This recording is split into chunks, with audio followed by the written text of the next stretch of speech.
The following program deals with a controversial subject. The theories expressed are not the only possible interpretation. The viewer is invited to make a judgment based on all available information.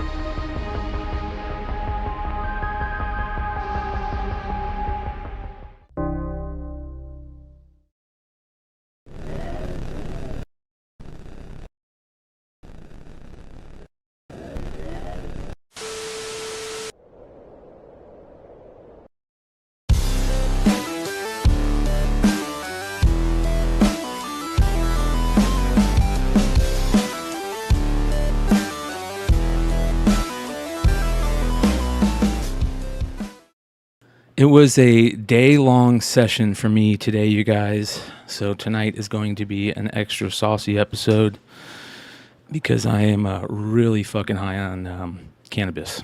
And it's because it's prescribed to me. And it's excellent. And what's going on, gents? I got two guys here that haven't been on Saturday nights with me in a while. So I'm glad that they're both back hanging out. It's nice. We got Mr. Longshort and my boy Richie, of course, Spec Media, who is kicking ass in content creation lately. I mean, both these guys are, but shout out to Richie for really putting out some great content on Spec Media lately, man. Good shit. You're worried about me for a second, right? No, I didn't. You know what I mean? Like, your channel is what you want to do with it, man. And you've been doing some good shit. So I was sick, man. I was sick for a long time. I mean, you knew what I was going through. I just didn't really want to be too public about it and still try to, show my face and get back to the community the best I could during that trying time because the community's been really, really good. And you guys, you two have been awesome. So glad to be here. Hell yeah. Longshort, how you doing, brother? I'm good, man. Thank you for having me on. I love being on with you, brother. You know it. So thank you so much. We had a really good Hot 10 last night. Shout out to House of Stein, Ben Stein, one of the best people, another great person in this community. He kind of threw it over to us to make a quick list, and I had fun doing it, and I had fun doing the show, and it was pretty interesting, man. I've never had to even though I've been doing the list for Stein with Stein for a long fucking time, I've never had anything to do ever with making a list. Not even like a part. No shit. So you picked the books for the show last night. Me and Richie, and with some help from Yee kind of helped. And yeah, it was. And shout out to Billy at Economic and Comics. I talked to him during the day, and he's always nice to hit up about comic stuff. Yeah, I love Billy. He's so fucking funny. Love him. Yeah, he's a good dude. So it was a good show. And during that show, I think we were talking about, what were we talking about? Because I'm super stoned right now. I think we were talking about print runs or variants. What was it? Was it print runs? Both. It was facsimiles. Yeah, so it was facsimiles. And you basically said, this is not a war, so please don't be... No. Bryan basically said that... you got two good friends here. The facsimiles were destroying the hobby a little bit, and my reply was basically I agree in the short run, but in the long run I think it actually helps them. What up, Hood? And my observation was really this: if we think back to NYCC 2023, where they had foils of every goddamn book that was ever created. Some were good, some were not so good. My observation was this: if you think about a book like Losh, 23 or ASM 601, those foils came out, people gobbled them up. But my feedback was this: that I don't think it actually hurts. Tony. I don't think it actually hurts the original book. What I've observed when those books come out, a month later, you're seeing all-time highs in the originals, right? So they actually start selling for more. So while I'm not necessarily, like Bryan, I'm not necessarily a fan of the practice of reprinting these things to hell, I don't think it actually hurts the originals long-term. I think it actually, from the data I've seen, it actually helps them long-term. That people actually decide, you know what? I want to go out and buy the original of that book. So, anyways, that's just my 2 cents on that.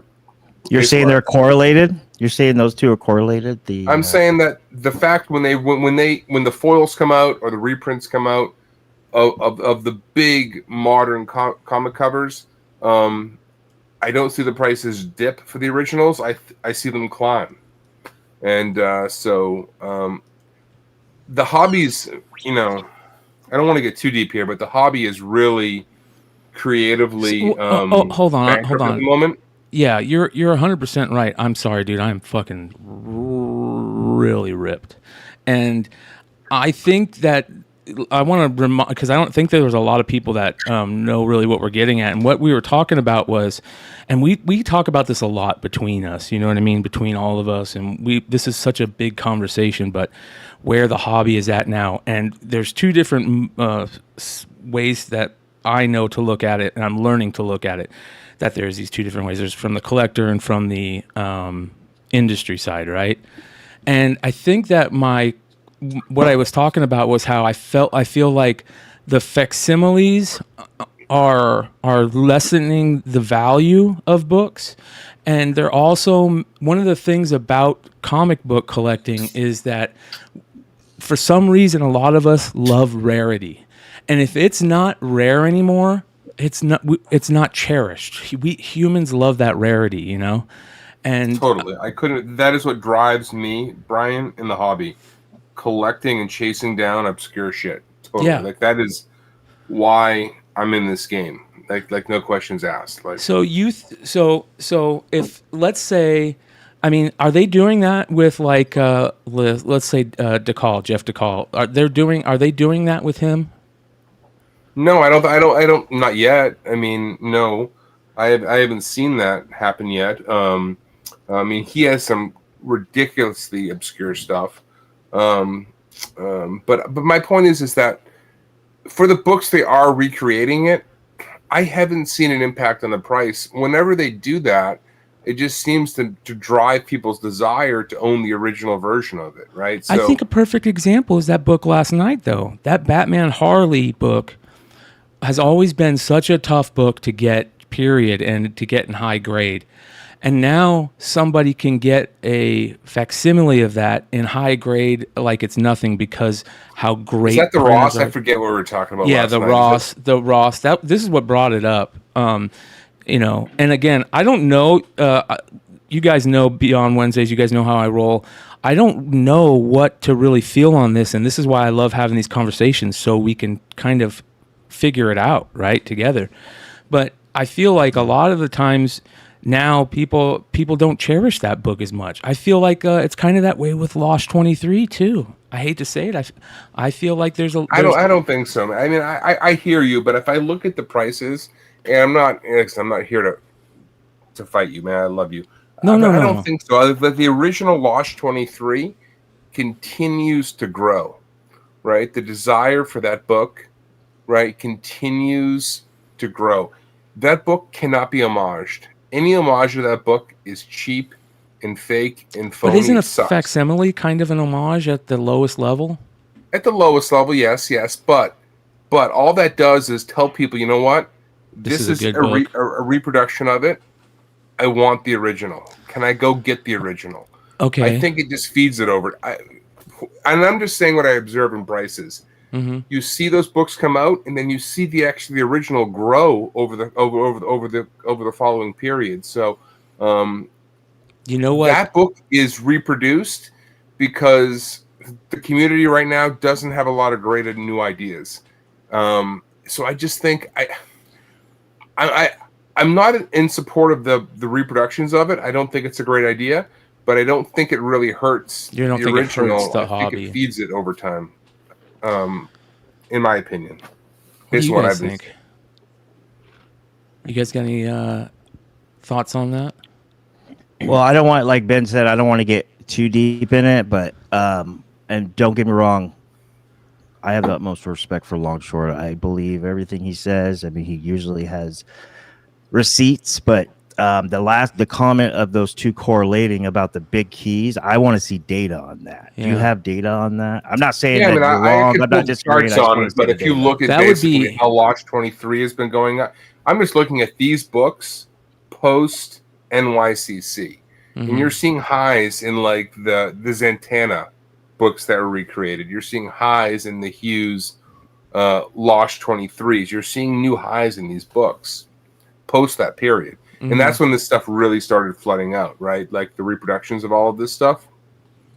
So part of me would be like, okay, if we're gonna think on the level of like it's bringing in new readers, it's letting new readers get these books cheap. They might not be able to find them somewhere else, and they want one to read, right? I question. I'm not saying it is or isn't, but I question. I would love to know the validity of that. I mean, because I feel like there's not enough people, there's not enough new readers that are jumping in our hobby right now. Bryan, I would say, like, with these repos coming out, right, that, you know, guys like us that do podcasts and we look at maybe FOC and we see that a Secret Wars #1 or like that Supergirl book, it gets you talking about that book again. Yeah, you're right. And then it takes you down the rabbit hole of how much they are on eBay. And then you go, man, the 9/8 are a little bit down right now. Now's the time to maybe buy into it.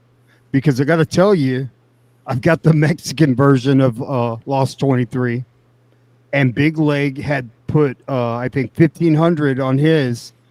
And the minute I asked him, hey, is that your bottom on that Supergirl?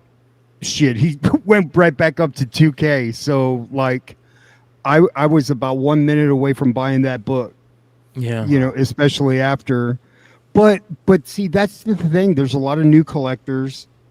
They don't truly know what the keys are. And it helps them. Say, the reason this is being reprinted is because at one time it was thought of as, like, upper echelon cover or story or what have you, you know, but at least it gets you talking about the books. You know, it's also interesting. Yeah, I think it raises the profile a little bit.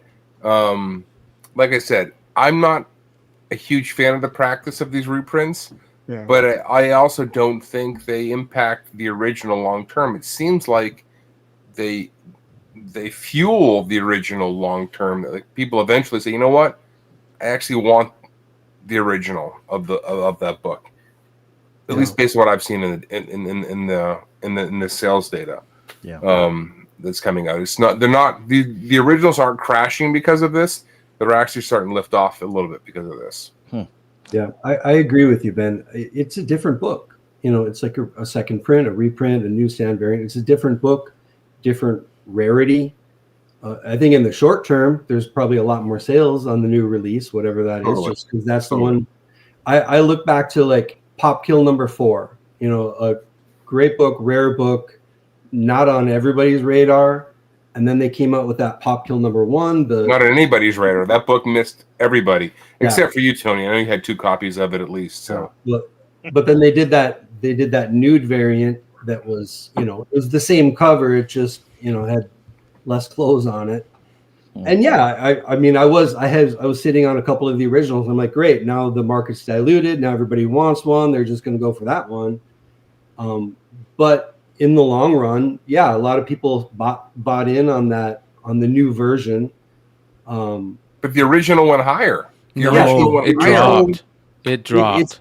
It's in the... No, it came down, but I think it dropped because of the bubble. But that thing rose as a result of it. I think people wanted... It's still at 12, you know, 1,000 to 1,400, give or take. Some a little lower, some a little higher. So, but it brought more eyeballs to the book. It was a new release. It was on, you know, some lists. So I agree. Yeah, sometimes you need a more affordable version of stuff that you can't get. You know, that's why they keep reprinting. You know, first appearance of. I mean, they reprint because they're out of ideas right now. I mean, True. Yeah. I love this hobby, but it is creatively bankrupt, unfortunately, at the moment. And I'm not trying to be a downer, but it is really, really, really looking for some fresh ideas at the moment. Yeah. Do you guys know? Do you guys know if retailers get those for free? Sorry, Richie. Facsimiles, do they get those for free? Or The for like something really facsimiles of like the big books we've seen over the years, I don't really give a shit. Those have been reprinted countless times, right? And I know now they're getting into like, ratios on those books. It's getting insane. But at the end of the day, Amazing Spider-Man #1 or AF-15 or whatever, those books have been reprinted countless times throughout history. Like, they're important books. That'll never stop. I mean, it is what it is. Like, that is not impacting the value of AF-15, the original. Okay. When did Pop Kills come out? Like April 2021, it looks like. Is that when it came out? I don't know how good this data is, but we were playing with it the other day, the Terapeak stuff. So this is a bunch. This is like the last 3 years. You can see the original was 2021, January 2021. Okay. It did take a dive, but it took a dive before that new release came out when the whole market. I don't know if you can believe But this. did it take a dive because the market took a dive or because it was about that book? I think it took a dive because the whole market rolled at that point, right? Yeah. Yeah, this is where it just fucking... And it's back up. Yep, $1,000. So it's very interesting, man. I love that book. I would buy that book in a heartbeat if Yeah. I could find it at a good price, right? I mean, that's an important use, in my opinion. Well, it was just a very interesting question, and it got me to bring Ben on the show. So, fucking A. So now that he's here, we're gonna have a good show. Not a lot of people have an opportunity to own an AF-15, and when the facsimiles come out, I'm sure they pick them up just maybe for decoration or to put like in their man cave or something like that. It's fun to read that book too. Like in the original format, the original facsimile, it's kind of fun to read that. Like the old ads and everything with it. Like there's some fun with that, man. Like I gotta be honest. I don't think there's an issue with that. I don't think there's an issue with that. I have no issue. Not to interrupt you, Ben, but I just before we get off this point, I would love to have.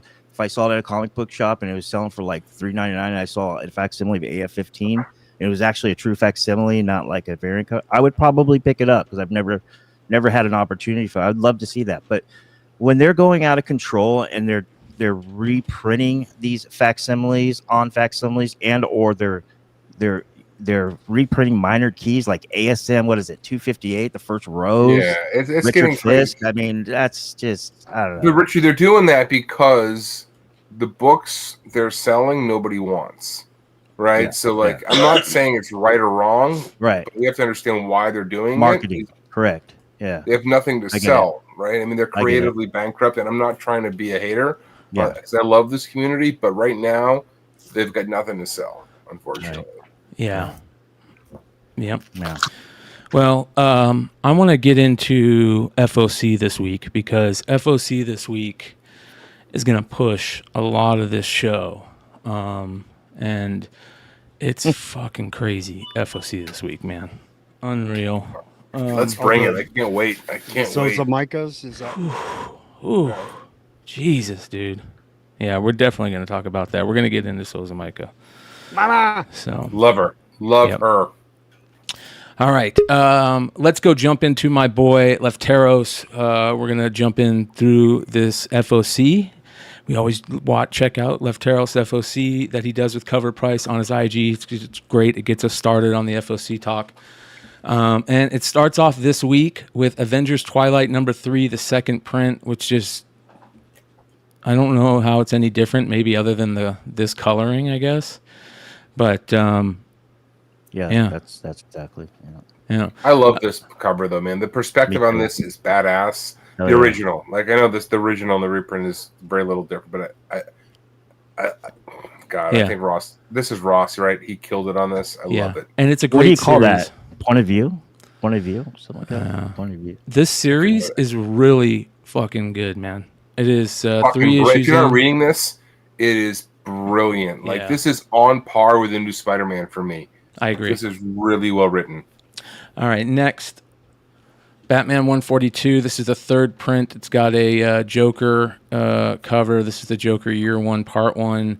And I didn't read all this yet. I know it's basically over with, so I'll check it out later. But, yeah, there you go. I didn't even know they were printing this. Holy shit. But one of the main books that I want to talk about this week on FOC is this book right here, ladies and gentlemen. Feral. And you know what? We're going to bring in at least one guest tonight. Ladies and gentlemen, Trish Forstner. How you doing? Wow. I had no idea. Yeah, Trish. there we go. Oh. So congratulations. Look at this. Feral FOC this week. So beautiful. Yeah. I feel like I've been, like, people are just getting straight tired of me. That's all I've been posting for, like, hell no. I guess, I'm like, more Feral. Feral here. Here's more Feral. Feral here. Please get them. It doesn't matter if you order a store exclusive, if you order just the A cover, if you order enough to get the ratios, do it. Do it. We talked about the Ashcan preview last night, Trish. Can you tell us about that Ashcan preview? What's that about, and what did you guys do with that? There's two different ones actually. One, hang on. One of them was sent, I guess, shops. Oh, hang on. These aren't the things. These are something else. This. Yes. Shops were sent these, I guess, as with their orders. So they were able to get a preview of the first issue. It also has some lovely talking points on the back to, like, here, sell our book. Uh-huh. And it's the whole first issue. But it's got the really cool painting that I did on it. Yeah, we talked about it last night. It was on the Hot 10 last night. You guys had some pretty high sales on the secondary market with this book. I want to say like $80 was the high, right, Richie? A lot of shops got this flyer, which was really cool too. Yeah, I thought it was like 100, but we average it out like There's another ash can that was handed out exclusively at Comix Pro last week. I think there were only that up. Yep, we talked about that too. But there wasn't very many sales of that one. Pitch cover that we did on it. Yeah, that was interesting. There wasn't very many sales of that one because it's probably pretty rare. I imagine there wasn't many given out at Comix Pro. Do you know how many might have been given out? I think Tony said there were 200 printed, but yeah, I don't know how many he gave out. He better have some for me. I'm sure he does. That's awesome. Yeah. But and there were also little trading cards with them too. There were little Feral trading cards with the characters on them. Well, this is a big deal right here. We've already seen a couple variants. We saw of course the Bird City Run the Jewels variant, which was awesome. They also did the It number 1 homage that like they did with Stray Dogs, so they're going to look really good side by side. I think they're really both excellent covers. So Bird City always hitting it out of the park. Yeah. Let's see. Who else do we have? I mean, my goodness, look at how many we have right now. Just in, Yep. I mean, I think Tony and I only did a few. Like, Tony and I did, this one right here. Sleepwalkers one is us. That one's the 1 in 100, I think. What's that? Night of the Living Dead. Yep. Look at That's them. a cool one. Great. That's nice. We had a This Dog one. Days version of that too. That was really good. This one's cool too. Yes. Ugh. That's cool. Love it. Tony's always so good with the text placements and the different layouts. I can't wait to be drawing crazy animals on all over those blanks. It's gonna be cool. Yeah. Wow, look at that. And this is There's of course, the Bird It one. City. There's the It one, yeah. Mhm. Bird City doing multiple ones. They did an It one for Stray Dogs too, right? Yeah, that's meant to go with it. So it's kind of like a like a twofer. So the guy who's holding the Nice. balloon instead of being the serial killer is one of the like stormtrooper looking dudes that we have in the book. That's basically, hunting down these crazy animals. Yeah, well, we're really stoked for you. We love supporting you guys over here, and we wanted to try and get one of you guys on to talk about it on FOC and remind everybody. Make sure you guys ask for these. Yes, And please. And the cat lady variants are like they're my favorites. They're virgin covers. I think they're the 1 in 25. Like issue 1, Sweeney Boo. Then we've got yeah, right there. I want to say her name is Sophie. Uh, Sophie for number 2. It's the one. Where is it? Scroll up a little bit because I think it's up toward the top. There it is. right Sophie here. Campbell. Sophie Campbell. Yep. Wow. Yeah, that one looks really cool. It took me like a whole second to figure out what the heck was going on here, Wow. but like it's 2 wolves kind of closing in on this poor cat. That's and- amazing. Yeah, it looks crazy. Jenny Frizen has our number 3. It's gorgeous. Have you check seen my it? IG if you need to look at it. Oh yes, we need to look at it. 100%, we need to look at it. Of course. Trish, could I ask you a quick question? Sure thing. Does the There it is. story continuity tie into Stray Dogs universe? Right now, this is its own thing. There are no plans to tie them together. I think we want to be able to separate them. So, like Stray Dogs, is more psychological, Right. more kind of a like a bottle kind of thing where all the characters are really close together. This is more wide open. Okay. I mean, like I laughed like at the beginning. I'm like, man, we should have like post-apocalyptic Sophie and Rusty somewhere in there. Like one of them's got like a robot leg, and the other one, is out there just fighting zombies or whatever. Yeah, that would be cool. so badass. Yeah. But it'll probably only be in my dreams. You know what? Yeah. One of my favorite things, the times that ever happened, was I forget what book it was, but there's a comic where like Indiana Jones sees Chewie in the jungle, and it's like that weird thing, and they just have him in the background. I love That those is so things like fun. that. Yeah, Alex Ross used to do all those cool little throwbacks and just On some of the like covers and the pencils, I'll draw like a Stray Dogs character in the back. And then I send Tony like a little picture like, ha ha ha. You should do That's this. And then, awesome. because Yeah. I know he'll see it and be like, I'm not doing that. But I drew one of the Stray Dogs as a zombie. I'm trying to get it up here on my little. It was just like a little, like, Let me bring it's this up. Gucci. Oh, But nice. she's crazy. That's nice. Yeah, because why not? Why Yeah, not? that's fun So stuff. I've been drawing some little pencil sketches or little like tone sketches with some ink on them, just for. I think we're using them for our. Tony and I have an exclusive cover that we launched today on Tony's Nice. website, Yeah, TonyFleece.com. Let's talk um, about that. That is the feral Stray Dogs homage. Yeah. That's a badass cover. Uh-huh. You know, Hell yeah. because we kind of had to before someone else did. Like, hello. Yeah. Very smart. But yeah, so we did that.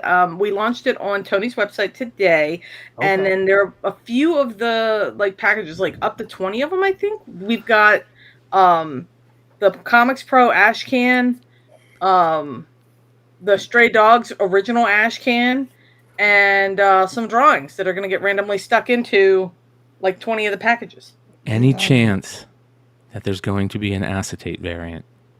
Oh my God, do you understand? First of all, I don't think that they would, because they probably got to send it to some printer in Saskatchewan or something. But we don't need acetate gate again. I mean, I could do it myself though. That would be badass. I had to ask. That would be funny if you guys did that just as a joke.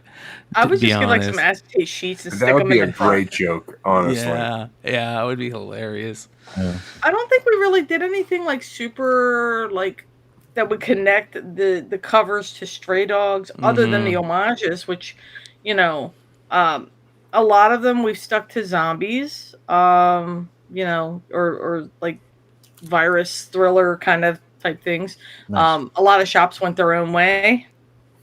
I mean, fine. Yeah. Somebody did a hang in there one, which I thought was really cool. Like, I want to do cat memes. I want to do a series of cat memes. Cats are awesome. It's super expressive.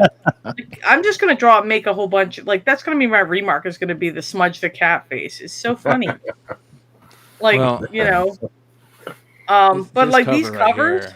I Look at love that we this. do like we do a virgin cover of these too, so you can see all of those really cool details.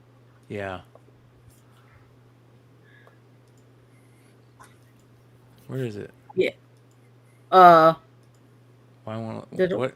I hate when it does that. There we go. Yeah, I was gonna say I just saw it. It's right there. Yeah, that's beautiful. Hey, right there. I just bought the Pharaoh exclusive. Trish, can you tell Tony to ship it tomorrow? Oh yeah, I'll tell him to ship it before he even has them in his hand. Will you ship it tomorrow, sir? Please Well- make sure it has all the inclusions. Hey, here's Trish's best work right here. Hold on. Ah, Look at Hold this on. pooch. She Yeah, did that that's one for- nice. yes. I have so many of those that I didn't sell, like from previous cons, because I guess maybe the market was just like too saturated. But I'm gonna bring them to some signings. So Any? Oh, I'll buy him. What are the plans for the signings from the book drops? You going to be hitting any shops or any? I doing have a local shop that I'm hitting on the 30th, called Collector's Corner. Okay. I love them. Mhm. So I'll be hitting them. Tony and I are going to All Yeah Comics in New York on the next weekend, and then we're gonna do a signing on the Sunday that weekend at Third Eye Comics in Annapolis. Oh wow. Nice. It's gonna be like, you know, he's doing a ton in California. I don't have that many lined up, which is, you know, honestly fine because I still have to keep drawing the book. So, you know, Yeah. but like some folks have contacted me and, you know, they want to do, you know, they want to send me stuff to sign and send back. I'm fine with, you know, doing stuff like that. Just so long as I don't have to handle any of that CGC stuff, because it's burned me before where Yeah. I've like sent them in and the CGC people get them and they're like a mess. And I'm Yeah. like, no, I didn't. They weren't a mess when they left here. What are you talking about? Yeah. You know. We've been hearing that from quite a few people lately. It's like the UPS guy or whoever has the box just picked it up and threw it over his head, Ace Ventura style. Well, the grading right now is a world of its own, and it is a hot topic no matter which grader you talk about and which hobby. I think right now, so it's pretty interesting. But Awesome Sauce asks when Bird City dropped that It cover. I think it was like a week ago. yeah, I think it's available now. You guys go to birdcity.com. That's the thing though with comics though. I don't see a lot of people selling out of covers anymore. I Yeah. feel like they, you know, they get them, they kind of have them, you know, and they just use them to sell. Like I did that Last Mermaid one. I didn't really hear too much about it, but that book is really cool. I saw the first issue. It was kind of awesome. Yeah. Here's the feral one that was so good too. That's cool. Oh yeah. I tried my best to mimic Scotty's inking style. So good. Yeah, that is good. True. Yeah. But I had the this came collar out like great, different yeah. colors. Tony did that. Tony did the collar a different color. It did the gold. I like the gold. Because it was Yeah. supposed to be like the Thanos holding the chain, Mm-hmm. Okay. you know, thing. And I was like, well, I guess. But it didn't look like a cat collar. Okay. But yeah, like get them scars in there. I mean, I have just gone wild on this book. Good. Like, you Good. know. Well, we're That's gonna what we be. need. We're all going to be following along and reading it, and we hope to get some people out there that are watching this right now to, buy And in. what's really funny is like I've seen a lot of like people like early reviews because like folks, I mean, shops get the PDFs. People have seen the ash cans floating around, so I know like it's gonna be a spectrum, right? You're always gonna have your haters, and then you're always gonna have like people are gonna be like, they're just trying to catch lightning in a bottle twice. I've heard that a couple times. Yeah. And it's like, well, no, but like, yes, but no. I mean, of course, I'm not trying to bank off of the success of Stray Dogs. We want to tell another story. And so how do you do that? we put the team back together. We get the band back together. Yeah. Right. Another story, you know. People want it too. So, you know. Yeah, I mean, like people wanted us to torture those dogs forever. So, you know, Feral is planned as an ongoing. There is no ending. We want to do it for a long time. That's So, good. like, you know, first arc is 5 issues. We're working into the second arc now. There's not gonna be any delays in the release of the issues. Ooh, that's important. You know, because I know a lot of people. Because I still have a day job, you know, I still got to do the 9 to 5, you know, to keep the roof over the head, so I can afford to do this. So it's, you know, Yeah. it's we want to be able to tell the story, you know, the way it's supposed to be told, and not keep people waiting for it to come out. Tone does such a killer job on the backgrounds. Tony's written this crazy story that kind of really builds. You know, you kind of have to stick with it and let it build up before you start seeing crazy. Like issue 2's got a lot of crazy stuff in it. Issue 1, of course, is crazy, but issue 2 has more crazy stuff, like in your face. It's very action packed. Where Stray Dogs was very cerebral, very in your head. Yeah. So, like, you know, you had to imagine that violence. This violence is right there. Yeah. You know, Trish, one thing I love about your art, it takes me back to like the early 80s and like Don Bluth, and you studied you in what was it, a Don Bluth school? Oh yeah, it was like an art. online mentorship thing. It was really cool. And it's just like that cover right there. That it almost feels like an animated movie kind of poster from back then, and it is so cool. And I really appreciate the art style. I mean, it's phenomenal. There's a large arc in this book with this cat. And you know, I don't know. I want to see how people feel at the end. If they feel the same way about her that I do, I want to see.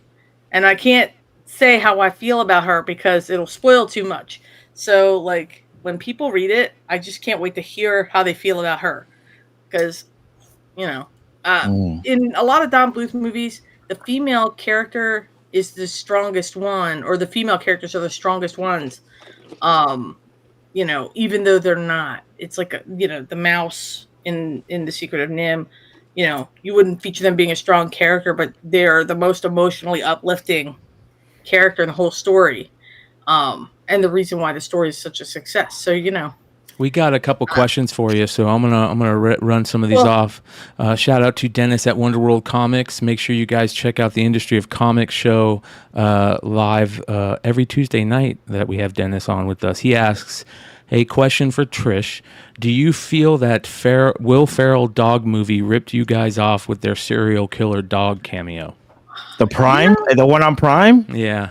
Yeah, I was going to ask that. Nice. Was that Strays? Yeah, Strays. How upsetting. Yeah, that was a total such a thing, but to do it so badly. Like, yeah, it was a total fucking ripoff. I wonder if they knew about you guys. And they're like, question. we got to beat him. We got to beat him to live action. Of course they knew. Of course they knew. But like live action, though, I mean, it looked like. Do you guys remember that movie Cats and Dogs back in the day? Oh yeah. Where the cats and the dogs basically looked like puppets. That's what it looked like. Yeah. It was like, you know, kind of like the old school. So yeah, I mean, not to bust on them too much, but I mean, you know, anytime you gotta get, it's not very classy if you gotta get like, you know, fart jokes and poop jokes in there all the time. Yeah. You know, Lefteros asks, I noticed the 001 on the cover. Are we getting over 100 issues, Trish? Hey, we're going to go as long as people will keep buying it. Like, you know, like I said, there's no ending. You know, you guys want 100 issues? We'll get there. Nice. It's going to be wild. If we get to 100, I don't know what I'll do. I'll have to do something big. You have to go to 200. I'll have to celebrate. Yeah. Somehow. Oh. Yeah. I'll have to throw a party. So you also had another cover come out this week, a My Little Pony cover, right? That we talked about. My Little Pony covers. I love them. Yeah. That might be my last one, I think. Oh, no. That might be my last one because I haven't done one in a while. And it was the one with the snails, right? Yeah. And it was so silly. Did you also do any of the Negaduck stuff too? I did all the Negaducks. Yep. I've got Lilo and Stitch 2 through 4. And the Lilo and Stitch one that you had recently too was really good. And what's really funny about the Lilo and Stitch one is originally that I had to redraw that whole cover because originally Stitch was hiding in a pile of Stitch plush, which they thought was too meta, so I had to change it to like random teddy bears, and it didn't look as good. Hang on, I'll show you the one with the Stitch hiding in the Stitch toys. Like, come on. Yeah, it was so cool. I got them all right here. I mean, you remember how they marketed Lilo and Stitch, right? Like, yeah, they marketed it. You know, where's my cover folder? Lilo and Stitch. Oh, wrong folder. That's cats. I've done a lot of covers. Like, I've done a lot. Darkwing Duck's all done. Justice Ducks is just starting. I've done all the color bleed covers for those. The Gizmo Duck one is my favorite on that. There you go. Nice. Yeah. Like even the one where he's kind of sitting with that little snake and all. That one was a redraw, was a whole recolor because I wanted the animals to look crazy. Yeah, this one's great. Like, this one's awesome. Yeah, that's cool. Here was the original version for number 2, where he was kind of hiding a bunch of toys. He was kind of hiding a bunch of Stitch plush. Yeah, that's the one that we really liked. And there was an alien chasing him, so I kind of had like a silhouette over top. That's awesome. But they wanted me to change it, so it ended up being this. It ended up being a bunch of teddy bears, and I'm like, Yeah, that's awesome. It's still good. It doesn't hit as hard. I like that. Hey Trish, you made Halloween plush huskies back there? Halloween plush. Yeah, those huskies. I didn't make those. I backed a Kickstarter, and so I bought every one they had. That's awesome. Yeah, why not? I was like, because they're so awesome. They're like 20 inches tall. They're like the size of Care Bear toys from back in the day. I saw Billy in here too. I think Billy might have asked a question too. Let me see if I can find it.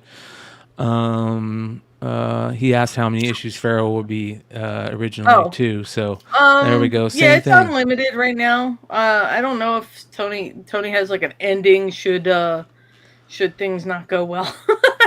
But I'm hoping that things go well. Will it be? Will it be very... an animated Walking Dead series? Oh gosh, I wish. That'd be cool. Right. Like, could you imagine if they did something like that? I mean, I will admit that I'd only ever seen the Walking Dead show. I didn't read the comic, so I don't know how it started. And the comparisons don't come from me, comic people. So I know. Yeah. Well, we'll be but keying in on it. Zombie genre really wasn't like my jam, but now it is because I'm like, yes, I can draw insane animals.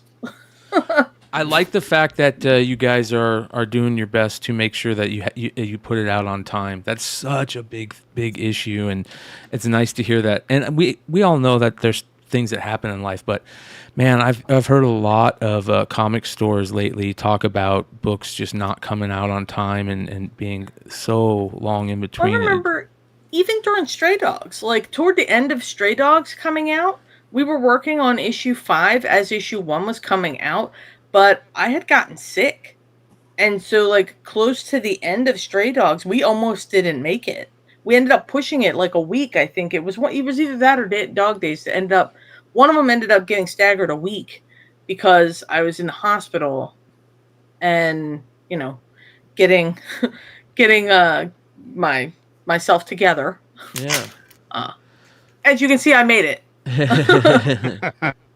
I lived. Yeah. But yeah, it was wild. Like, we were really nail biting then, but I mean, we're like doing our best right now to work ahead. Like I said, Tone's working on number 7, the backgrounds now. I'm finishing up 6 this weekend, I think. So, and then they'll be off to colors. And then when they come back from colors, I go through them again to make sure the characters all look bueno. Mm-hmm. And then boom, Tony does his thing with the letters. Spectacular. And then we just keep rocking and rolling down the list. I mean, Tony's got so much going on right now with that Uncanny Valley, and that book is cool. This book is cool. He's got too many good-looking books. Local coming out. Man, the Local Man. yeah, the Ash book that he's doing. Yeah, the Evil Dead book. He's a lunatic. Yeah, yeah. He doesn't know what sleep is. He's another one of the good ones. So we appreciate you guys, and we'll be in touch and keep bringing you back on. And anytime you guys want to come on, you're more than welcome. But we'll let you know how that first issue is when it comes out. Yes, I can't wait to talk to people about it. I think, I mean, I don't have many podcasts up, but Tony's telling everyone. So, like, you know, if you follow his IGs, Tony Felice, I'm sure he'll post up where he's going. He's got a lot of signings and a lot of things. Him and Tone, I think, are doing some stuff out in California. Yep. This next weekend. Paradise, yep. I think. And all that. So, I mean, like, you know, and if anybody needs me, obviously reach out on IG. I typically will answer as long as I get the message, because, you know, Instagram is kind of a thing. Yep. That's cool. But yeah. Well, thank you, Trish, and we appreciate you guys. We'll be in touch. We got our fingers crossed. Yeah, me too. Oh, gosh. All right. But if you need me, you know where to find me. Sounds good. Thank you. All right. Thanks. Bye. That was good shit. I love doing stuff like that. I love being able to you know, flip the script a little bit like that. So let's get back into it. Everybody go get that Feral FOC. But ladies and gentlemen, there it is. This is the book. Holy moly, is this gorgeous? It's beautiful. Phenomenal. Damn. Like, right? You better buy it. You better buy it right now. And here's the problem, or not the problem. Here's the amazing thing. The amazing thing is that she's got another book coming out at the same time that's just as good, right? I mean, does Lefteros have the other book in here? No, he doesn't. All right, let's go. We'll go through. We'll come back to this. But I want to talk about the other book she has coming out too, which is absolutely amazing. You know, we talked about the where is it? Power Girl one. That is just another great one. Doesn't Billy have it on his? Yeah, he does.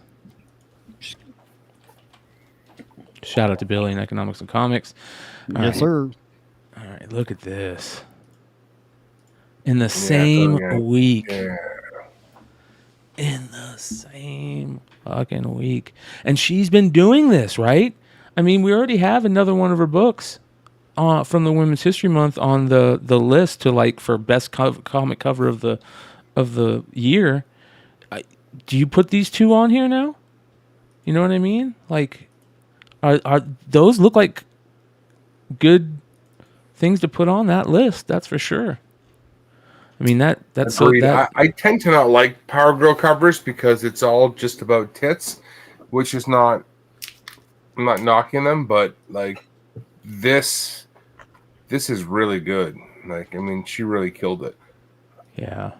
I really, really, really think that the book that broke her was Catwoman number 39, the one in 25. No store exclusives, right?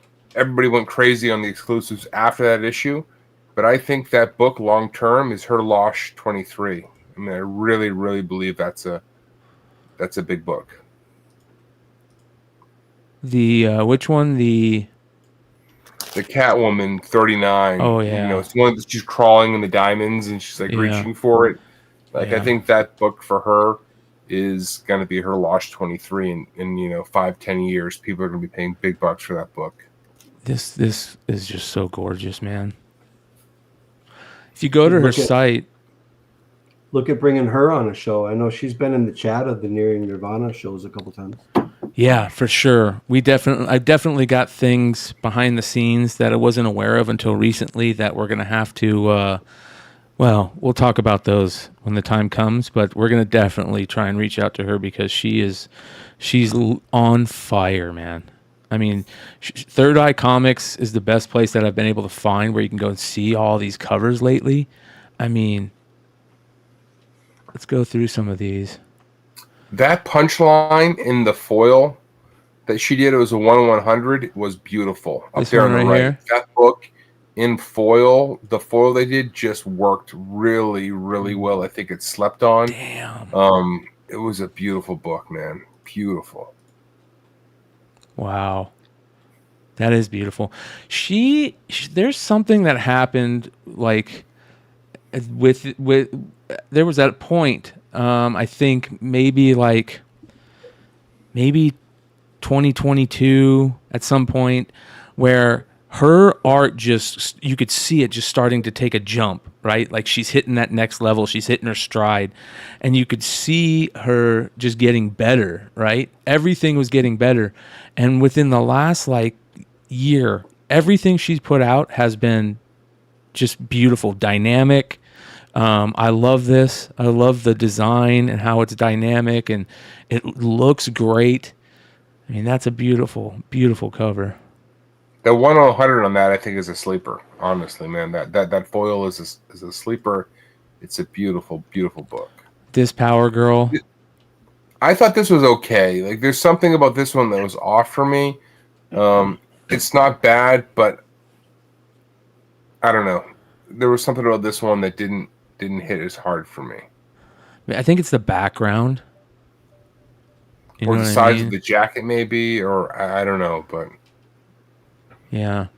Man, she's been destroying for DC this year. This Poison Did you see Ivy. Vampirella she did for Golden Apple. Which one? She did a Vampirella cover for Golden Apple. So this is my favorite Vampirella that she's done.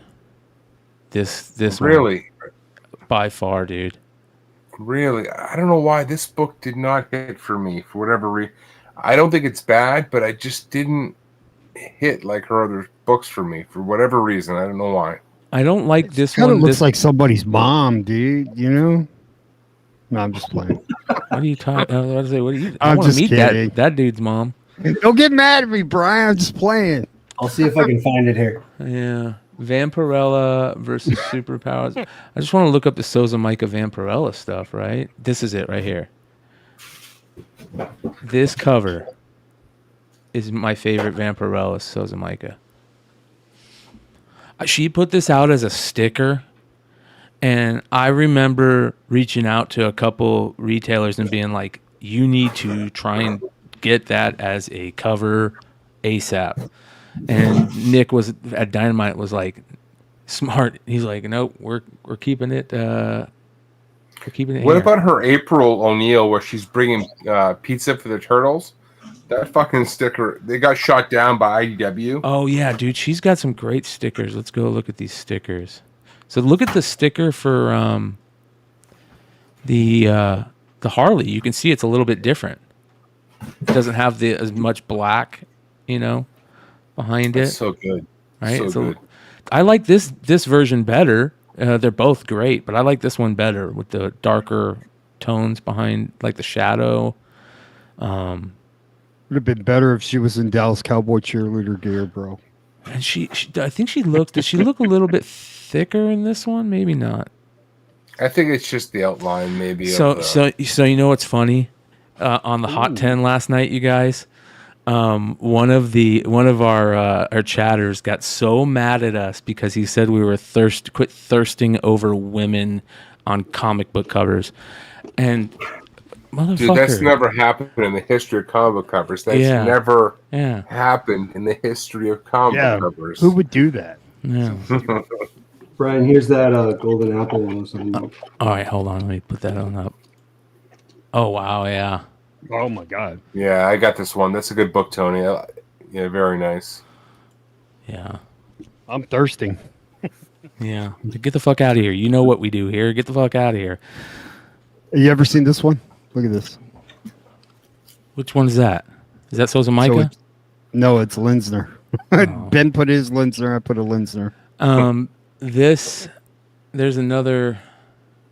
I want to go back to her stickers. You were talking about stickers. Which sticker? The April O'Neil with the pizza for the turtle. This one here on the left. Oh yeah. Yeah. Oh, dude, Hey, this that one's this good. cover was shot down because it was too suggestive. What? Yes. Yes. Billy, look at Billy's fucking comment. What do you put? He wanted to thirst on Dong covers, apparently. Fucking chat. Oh my god. This is art. What are you talking about, guys? This is art. Here's another one. I mean, all these she does. I like that she's doing her. Whoa, that's interesting. It looks a little. Does it look a little different because it doesn't have the gold behind it? And Her look at that. punchlines are so good. That punchline there is so fucking good. Look at that with the holofoil behind it. Oh, yeah, brilliant. Brilliant. Where do you buy these stickers at? Her shop. She sells them on her website. She sells No them on her shit. website. That is cool.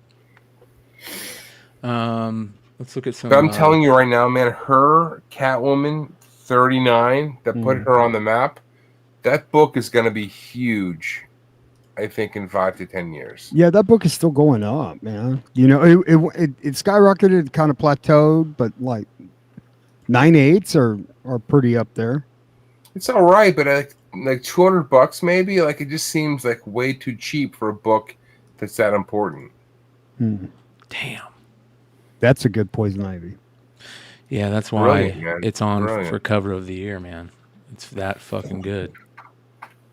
And I'm gonna put these on there too. I mean, you kind of have to, I just bought 5 of those. right? I mean, they're that good. The Kickstarter she did for Ji-Hung Lee, this one here, they've reprinted it recently, but the original, very tough book to find. All right, hold on here. Which one? The you said Ji-Hung Lee? This one, well, she did it for his book, but this is her, right? This is a very tough book to find. They've recently reprinted it, right, for Titan, but this was the original, like very, very tough. I love those hidden Kickstarter books. Here's her first book. For those of you guys that don't know, this is her very first cover and book, right? This is her first comic, I think. It is. I was talking with her online one time, though, and she told me she did a Vampirella very early on in her career. And I've looked all over for it and I can't find it. But she said one of her very first works, a lot of artists can't remember, but she told me that she did a Vampy, out of the gate, and I haven't been able to find anything of it. Part of the issue with her books, if you search for them, she's changed her name. Yeah, throughout the years. Yep. This is one that's very underrated. Totally. Couldn't agree more. Brilliant. The black and white looks really good. I love that book so much. Yeah, that's great.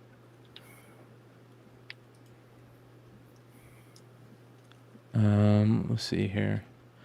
Which were the other ones? Her Catwoman covers. She's got more than that. Why doesn't it show all of them?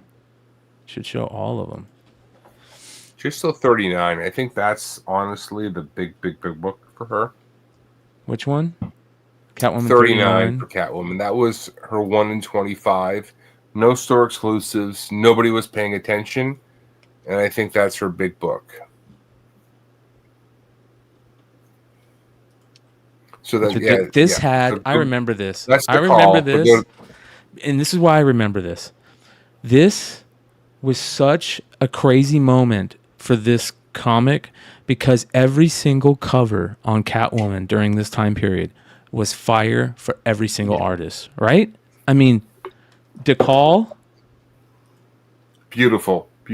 Sozomaika. That one's fucking awesome. So that was, the white one was Frankie's, yeah. Second print.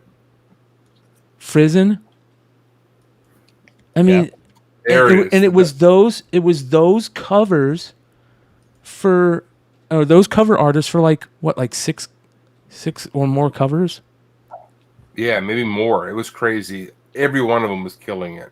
But this book here, for me, right, 125, nobody paying attention. I just think that book's going to be huge in a few years. What I want to see what it's selling for right now, how cheap you can get them, because you guys, I love the fact that it's getting to the point where we can start collecting things now that don't cost an arm and a leg, right? I bet you can find some of her stuff, right, for super cheap. And, you know, this is going to circle back to our conversation originally. People tell me, well, you know, there was a second print and Frankie's did a cover. I think that just only fuels how cool the original was. Look at that. There's a raw for $15. No, that's the second. Oh, that was the print, Frankie's. That was the Frankie's, right? Frankie's is the white. The purple is the second. The second print. Okay. Yeah. Let's see what 9.8s look for. 360, 350, 300. Let's go down. That looks like 265. About 250. There's not that many of them, though. If you look there at isn't. the actual inventory, there's not that many of them. 160 raw. What is that? Oh, that's a second printing. Just bad lighting. 275 for 9.8. Man. I mean, even this one was so good. That one's awesome. That was great. Brilliant book. But by the time that book came out with the Polaroid, there were like 5 or 6 stores doing exclusives, right? There's a lot of ratios for that book. Yeah. At that point.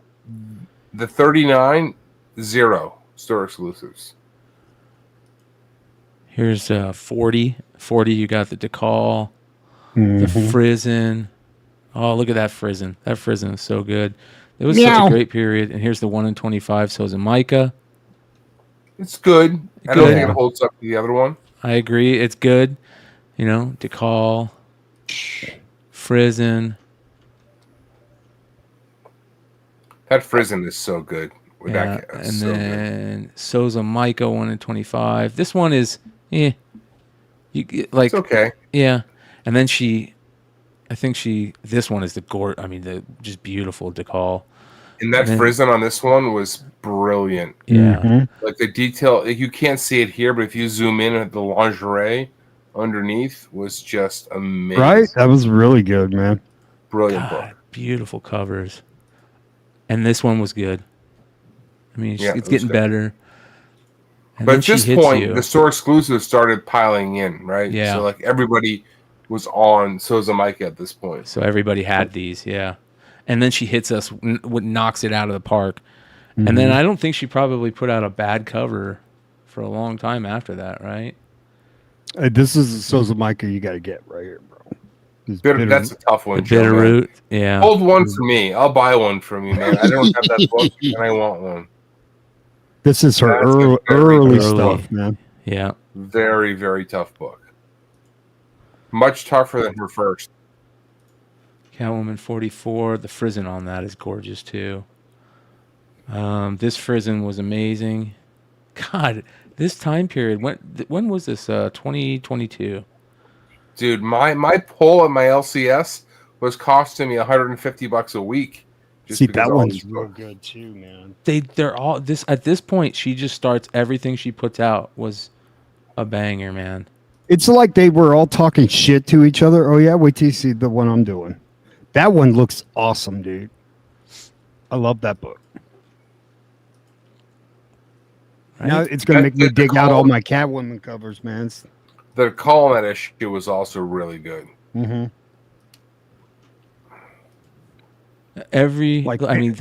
decals are just gorgeous. Yeah, like the fans weren't getting cheated during this run right here, man. Dude, it was like I had to buy 3 copies of every issue. Yeah, right. Right there, boom. Yeah. Knocks it out. This of the one park. is so underrated. Yeah, knocked it out of the park. Another great decal. Another good Sozomaika. So good. So good. Yeah, look at all the Jesus. That's Like, where do you Nakayama go from joins, there? and then at this point, Nakayama joins, right? And yeah, Nakayama's coming and killed it too, man. Like Yeah. Nakayama's covers have been fantastic. And Sway started doing stuff. Where did Sozomaika go at this point? Then she went to Poison Ivy. Was she doing Poison Ivy at this point, right? She disappeared for a little while, I feel like she kind of like went away for a couple of months.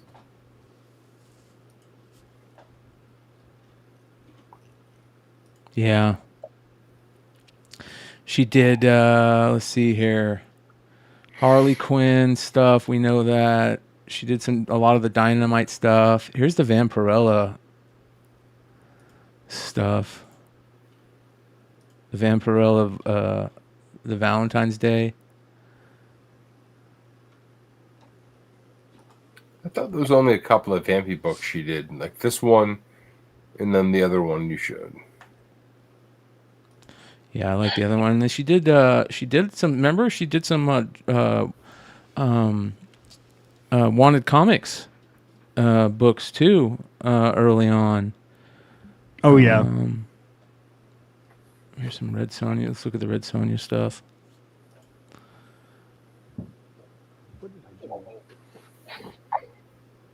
Here's the Sozomaika incentive for Red Sonja. When was that? 2022. But man, she has just destroyed this year. She really has. Let's look at her Poison Ivy stuff. Her Poison Ivy stuff is next level. What? There are no comics matching what? I was about to say. She did Bloodstained Teeth for Wanted Comics. Bloodstained Teeth, yes. Yeah, that was good. That was a good one, Tony. She's got a lot of her books on her website. You can get them, even the newer ones, or the older ones. So Billy goes, okay, I busted. We can move on now. So, I don't know if you've ever gotten a book signed by her. She has a really cool signature, and she does a lot of them in pink ink. They really pop. It's really cool. I've got a foil sketchbook of hers in pink ink, and it is brilliant. Brilliant. good stuff. Make sure you guys go check out her stuff. Let's go back to FOC. I got so many damn pages up here. Sozomaika continuing to kill it. Farrell stuff's coming out. This Biden Titans versus Trump Titans thing's kind of interesting. A lot of people are buying that for some reason. Who knows? I just fucking can care less about political comics. Yeah. Left, right, center. I don't give a shit. But This Did you is see hilarious. that Weapon 8 or a book, The reprint? Edge of the Spider-Verse? Yeah. That reprint, the second printing. Yeah, second print. That is really good fucking art. Tried Harden. This is good too, right here. This Del Mundo. Green Oh Lantern. yeah, that's great, man. Yeah. I didn't see that one. So Salmon Twitch is coming back. Did you guys know that? Mm-hmm. McFarlane unveils cover art for his studio's new U title, Salmon Twitch Case Files #1, along with the lowest prices in the comics industry. So there you go. It says here, the two detectives, Sam and Twitch, will navigate the treacherous streets of New York City, unraveling mysteries and confronting the darkness that lurks in the many corners of the city.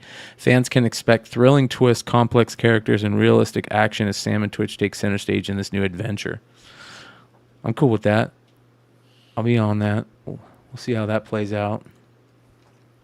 Void Rivals #1, umpteenth printing. That continues. A Frank Quitely cover that is actually really good. Oh wow, that's nice, man. Right? This doesn't look like Quitely. I would never guess quietly ever if you just put this up. It's fucking awesome. That's really good. The Duke 2 second printing. Where's Nate? Where'd Nate go? Did Nate leave? Oh no, man, he jumped off. Yeah, he didn't even say anything. Where'd he go? Was his shit not working? I don't know. I know Richie had to go taking care of his dog. Yeah, I wanted to talk to Nate about tops. Yeah, this second printing right here. Text him, ask him where he went. Hope nothing didn't happen or something. That's a cool cover. This series is amazing. Duke is amazing. Oh, look, you guys, we have one of the good guys from Steel-O-Vision in the chat. What up, Kyle? It was funny, you guys. I was going over there today, and I was going over there today, and I would, put whatever number I am, and a bunch of snakes, and they had this video that they were playing. I didn't understand it. It was some Simpsons video, but they were playing it every time that I would make a comment in their chat, and so I just had them play it like 5 times, and at one point Pete's like, "That's enough. We're not going to let you play it anymore." So Kyle, I hope you played it again just to fuck with them. So, all right, back to real content, even though Kyle puts out good content. All right. Hey, Brian, can I throw something up for a sec? Yeah. I want to give something away. What? You guys can figure out. You guys can figure out how to give it away. So I've been on this, as Ben knows, I've been on this Dean Yeagle kick recently. Not a huge name yet, but he is famous for doing all the cartoons in the Playboys, the little caricature cartoons for decades. And he's had this character, Mandy, that I guess he's done a bunch of sketchbooks. But he's done a handful of comic covers, and a few of us have been hunting some down. I was trying to get a hold of his Cave Woman covers because he did a couple variants for Cave Woman, and I reached out to him personally, and he had those, but I just, since I was dealing with him, he offered some other ones that I already had. So I bought those as well, but let's give them away. I got 2 of them here. So one is a Red Sonia cover. Oh wow, oh, that's good. Nice. And then the one I've got one of these off to CGC right now. This is Zombies versus Cheerleaders. Oh, Brilliant, man. Brilliant series. Number 4, cover B. Hey guys, if you aren't following Tony at Blue Green Artifacts on IG, you're missing out. yeah, Really sure. smart dude. That's an overstatement. All right, here's how we're gonna do this. We're gonna make it easy on you, brother. Only one thing you have to send out. 2.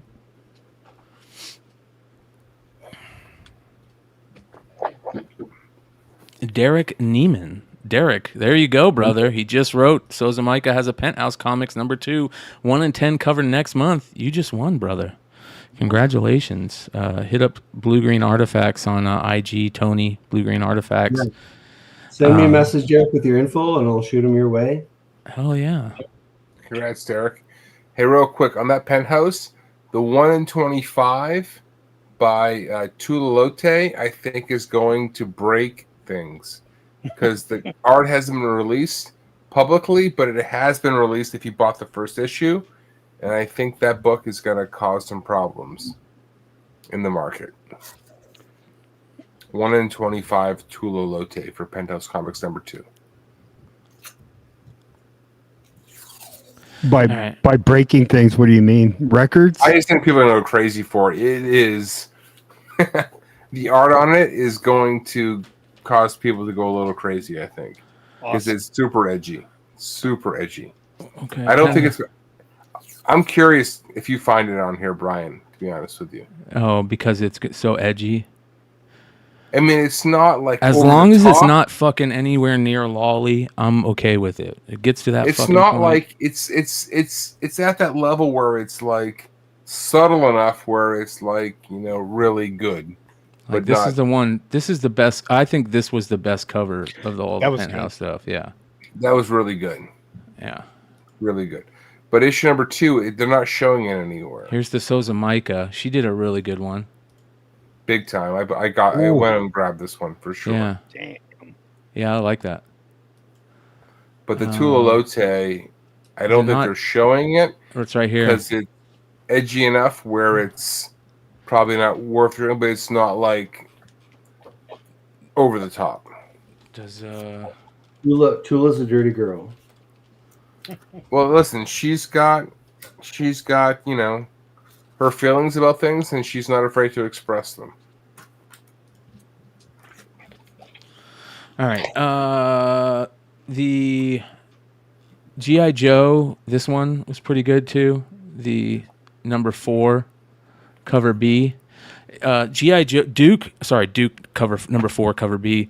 This series is awesome. If you guys aren't reading this, I wish Nate was here because I wanted to talk to him about this. But this latest issue, there was a moment, a really good fucking moment in this, and this is a good cover right here for the series, but there's a better one, man. Let me see if I can find it.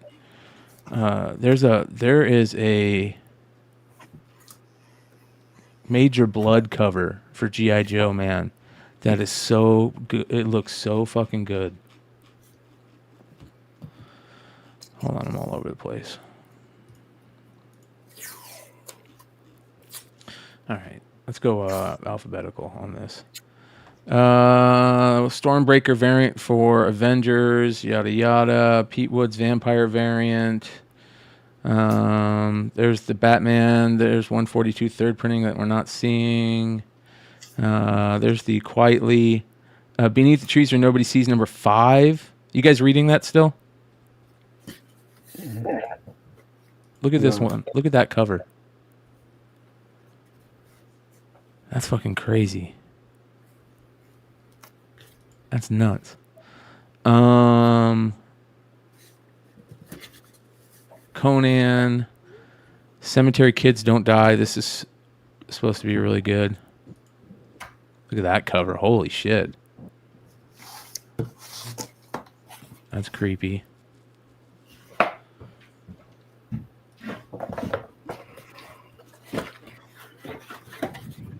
Detective 1083. It's okay. Doctor Strange. Dudley Dotson. Duke, number 1, third printing. Here's all the Duke stuff. Where's the Major Blood one? How come?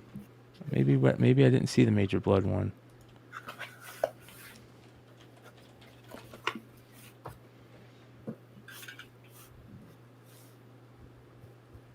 There it is. Here it is. Look at this cover. That right there is badass. Amazing shit.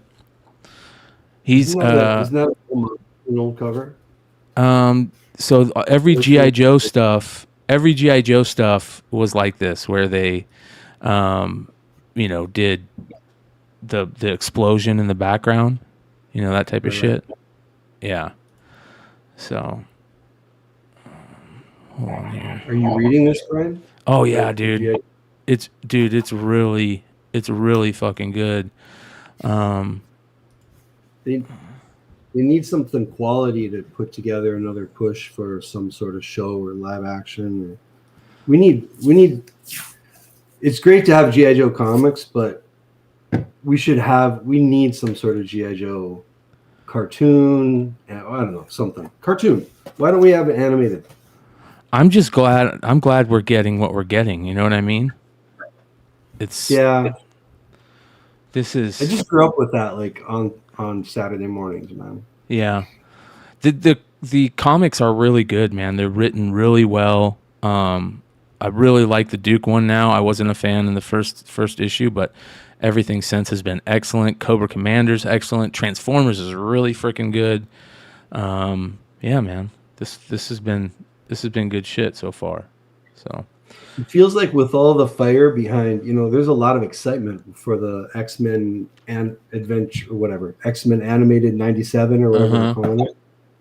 Like, use that template. I mean, reboot, or continue. Don't even reboot them. Just pick up where they left off and continue Transformers. Continue G.I. Joe. Go back and Yeah. This is Immortal Thor #9 Alex Ross cover, man. Look at that. This is on. I want continuing with Lefteros' little stuff. That's beautiful right there. First appearance of Chad Hammer, aka Roxxon Thor. Huh. That's a cool cover. I like covers where they have old comics in the cover. I've always been a fan of that. There's Sam and Twitch. And then Star Wars High Republic Adventures Saber for Hire #1. New series featuring Ty Yorick.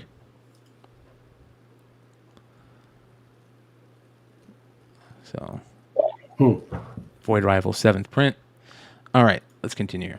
Harley Quinn, Rachel Dodson. That's a good cover, but not anywhere near as good as that. That's going to be amazing. Immortal Thor #9. What is this? Look at that. That's a cool cover.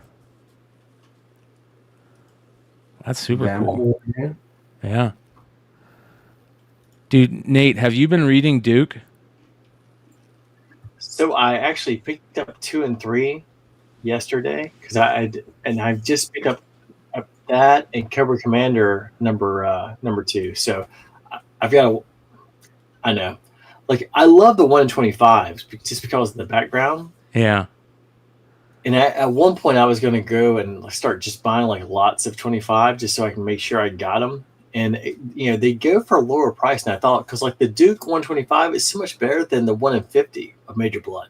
Yeah. Because it looks like the cartoon character, and it just doesn't look as good. And Buzzer from Cobra Commander looks different too. Yeah. Because they have the explosion backgrounds, and the Baroness one coming out is going to be great. So yeah, the Baroness one that came out this week, this one right here. Have you read it? I mean, I know I'm behind on that one. I've read it. I love it, man. It's all good. It's excellent. It's been top notch. Because I know that you had a little bit of a hesitation with Duke the way it started, but yeah, the way it was Starscream when. I just like, wow, I would have never thought about how to inject the entire G.I. Joe universe with Transformers, but I was like, man, Transformers is fucking really amazing too, dude. Yeah, it really is. I still haven't gotten over the having the Megatron cannon with Prime. That's awesome right there. Yeah, I agree. That's cool, dude. Yeah. Great though. It's very cool. Yeah. I've said probably 40 times during the show for all you drinkers, so have fun. Philadelphia, King Spawn, Life is Strange, some Bad Girl books. We got an interesting show coming up, not this Tuesday, but the following Tuesday. Did you guys get a chance to see the new Industry of Comics show? No, actually, I was planning on watching it earlier, and then there was this 5-year-old who ran in and made me watch something completely different.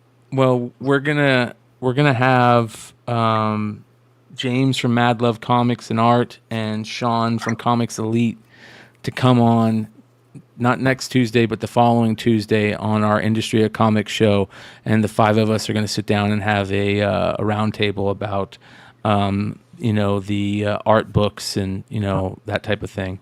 So it's going to be interesting. It made me think of when I was looking at the Local Man Bad Girl stuff. It made me think of that. So make sure you guys are tuning into that show. Mighty Morphin Power Rangers, zombie books, Monstrous. Monsters are my business, and business is bloody. That looks interesting. You know what that is? It's a Megadeth cover. Is that what it is? Not the actual cover, but the name. Yeah, the name. Because when Dave Mustaine left Megadeth, instead of going for Kill 'Em All, killing is my business and business is good. Yeah. So it's a parody off that, I guess I should say. Interesting.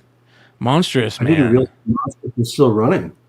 It is. And look at this. There's a variant cover for number 50 that looks gorgeous. That is cool. Yeah. I think Sana Takeda is super underrated. She's got a lot of covers outside of Monstrous that are awesome. Yeah, I agree.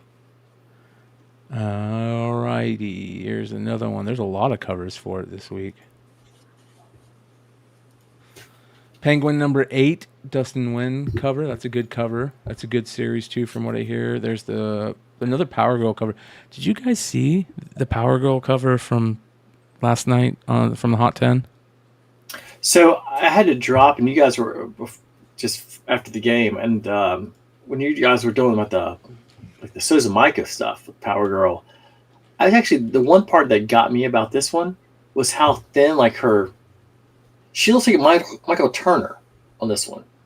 Like, when I see that, that's like, I think of Michael Turner because, like, you know, the way he had the thin torso. Yeah, this Power Girl, is that the Power Hour? The Power Girl cover from this week. I've lived through that. Is absolutely amazing, you guys. Dan Panosian. No, I haven't seen that. That's good. Yeah, that's absolutely. It's a little different beautiful. too. Yeah, I like the design of the stars. I like how subtle. She's not just like in your face, huge boobs. A little bit more subtle. A little covered, and it's just, you know, it doesn't. You know what stands out? Her hair, her eyes. Hair. It's not so much. It's not her chest. The color looks good with the the stars. I like the trade dress up here. This is just a really good cover. Yeah, man, that's a good cover. So another Power Girl cover coming out next week, and a couple of them. That's the one I think it looks like Michael Turner with the torso. Yeah, it's great. Kind of. Yeah. I can still see that. Great. Another Ramona Fraden cover. Look at this. She just passed away, and she got a variant for her. That's Red Sonja, Perillo, Hood leaves. I reached out to Carla Cohen and said, "Hey, you know what's going on?" She's like, "Hey, we haven't forgot about you. We're just gonna send you one of our new boxes for free, I guess, when we do our new boxes." I'm like, "All right, that works. Perfect." Right? At least I'm getting something. Star Wars number 45. That's a cool cover. Yeah. 45? Yeah. You know, I got a problem though with the reflection. I mean, it started with, what is that? The Incredible Hulk Wolverine one. Yeah. You've seen so many of those where you're looking at like a curved surface, but you see like a perfect reflection. Yeah. It just seems. Yeah. I get with you. The reason I'm thinking about that is because just growing up, like, a couple of my friends who are huge Stormtrooper fans, like, they would just die for that. They would just like, that's incredible. Yeah, I like the cover. Yeah, it makes total sense what you're saying. Another damn Harleen is the queen. Suicide Squad, Teenage Mutant Ninja Turtles, Best of Alopex. Moon Knight. I'm ready for TMNT to, you know, once they get back to 150 to start back up. Yeah. Venom, Rose Besh, Void Rivals. There's a nice Carnage variant. X-Men 33. A Micronauts variant? Torrin Clark Micronauts variant? What? That's a cool cover. Really? That's interesting. Micronauts are back with Marvel. Weren't they with somebody else for a while? Is it just an homage to Micronauts? It's got to be because... Yeah, see the little Hasbro thing right here? I don't know. Right. See them? They're right here. The Micronauts universe was, I guess, still with Marvel. Just like Transformers. Trust me, that Harley Quinn 38, that Sozomaika is still like just the one that just blows me out of the water. Yeah. Marvel resurrects the Micronauts with massive omnibus. Huh, I wonder if they're trying to bring them back and I don't remember it. Yeah, they tried so much with ROM and Micronauts, and I don't know as much about ROM and Micronauts. I know the mass part, G.I. Joe and Transformers, and Visionaries. Yeah. I know they can with- do it better. More power to them. Like Marvel had the Dire Wraiths in the ROM universe because they were introduced in the I don't know, and then but Rom himself is still with Hasbro or whoever owns the toy right. The crazy part is too, if you actually want the first appearance of Rogue, it's in ROM. It's the second. It's like issue like 30, 27, 32, yeah. like that. It's one of those kind of. She's also in Miss Marvel, right? Oh, I don't know. I know Rogue is I believe is Yeah, it was when she was bad, right? She was with Mystique, all that stuff. Sir Mom. Yeah. I've been very heavy onto X-Men, the X-Men animated series the past 2 weeks. The new one or the old one? Yeah. Oh no, the old one. Just trying to prep for the new one. Yeah, I had it. We had it on today. It's great. I mean, like, I loved it in Doctor Strange, like hearing the theme song. But after a while, when you're like, skip intro, I'm like, oh my god, like, yep, I got it. Did you guys see this? I wish we had Josh here to talk about this. Did you guys see that crazy sale on that Batman book? Oh, which one? Let me pull this up. Did he have it? Was there a international sale? I gotta find. I don't know the name of the cover. Yeah, it was like a French book, and it was. Let's see here. It's a Detective Comics number 29 from France that sold. Batman, Le Soir. I got sent this from Hi Nathan. La Detective. Yeah, some crazy sale. And then Josh talked about it. He put a post about it. First copy of this book I've seen pop up in a public sale. France, 1946 Batman, or the Steel Wing, as he was referred to inside the book. Detectives Comics number 21 story inside. The Batman meets Dr. Death. Not a great listing at all. It probably sold for way less than it could have, considering it only had 11 watchers and 2 bidders.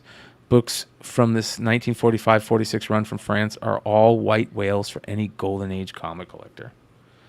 I mean, I would, the first thing I would think about is from 45 and being from France, because you're right in the middle of, especially, literally the middle of 45, you're in Normandy with World War II. Yeah.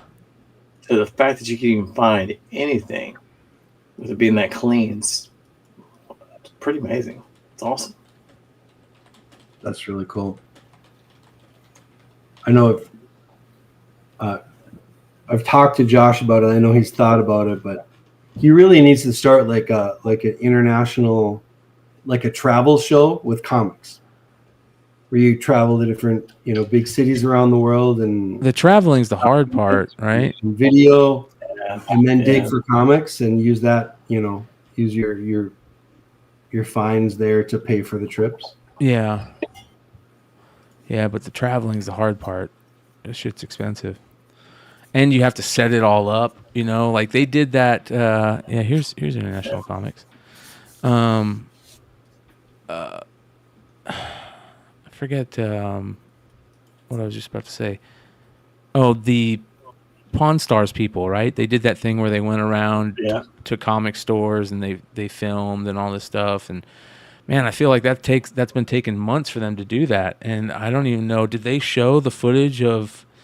I have to ask Dennis if they showed the footage of Dennis and stuff. Is Dennis in? I think Dennis might be in the live chat. I saw him in the chat earlier. It's kind of funny you mentioned that. It's like I was talking to Phil earlier, and Phil was talking about he was planning on going to Japan and Korea, and so we were just kind of talking about like, are there cards or not so much sports cards, but other cards that like worth kind of picking up. And I I was kind of mentioning, like, I don't think there are other sports or other cards, but I was like, sports cards wise, I was like, I think Sasaki, who's 21 in Japan, who's supposed to be a lot better than Yamamoto, is the one like to watch out for. But again, it's just kind of like what's available. I mean, like, and he was even, we were going back and forth. I was like, the price of flights are so much. It's just,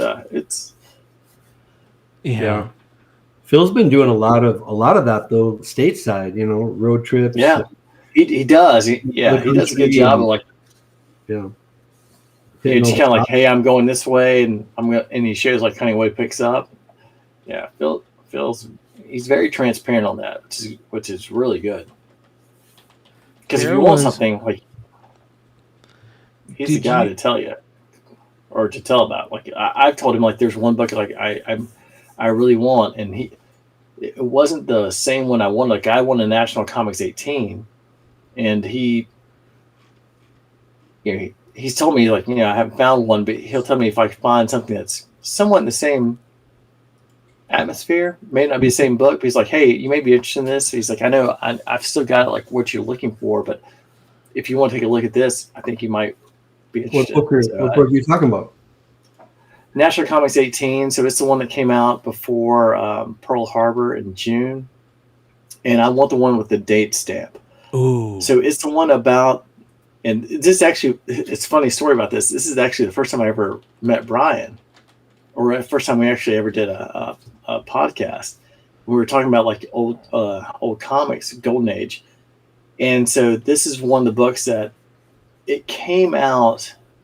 Tony, I think it came out in June of 44, and it actually has the bombing of Pearl Harbor literally 5 months before it happened. And if you can get the one with the stamp on it, means it was actually given to someone in the military, and it was read by them. So there was one, because Phil had actually told me when I saw him at NYCC, there was I want to say like a pretty high grade that went like a 6. It went from $3,000. I was like, I would have paid that, hands down.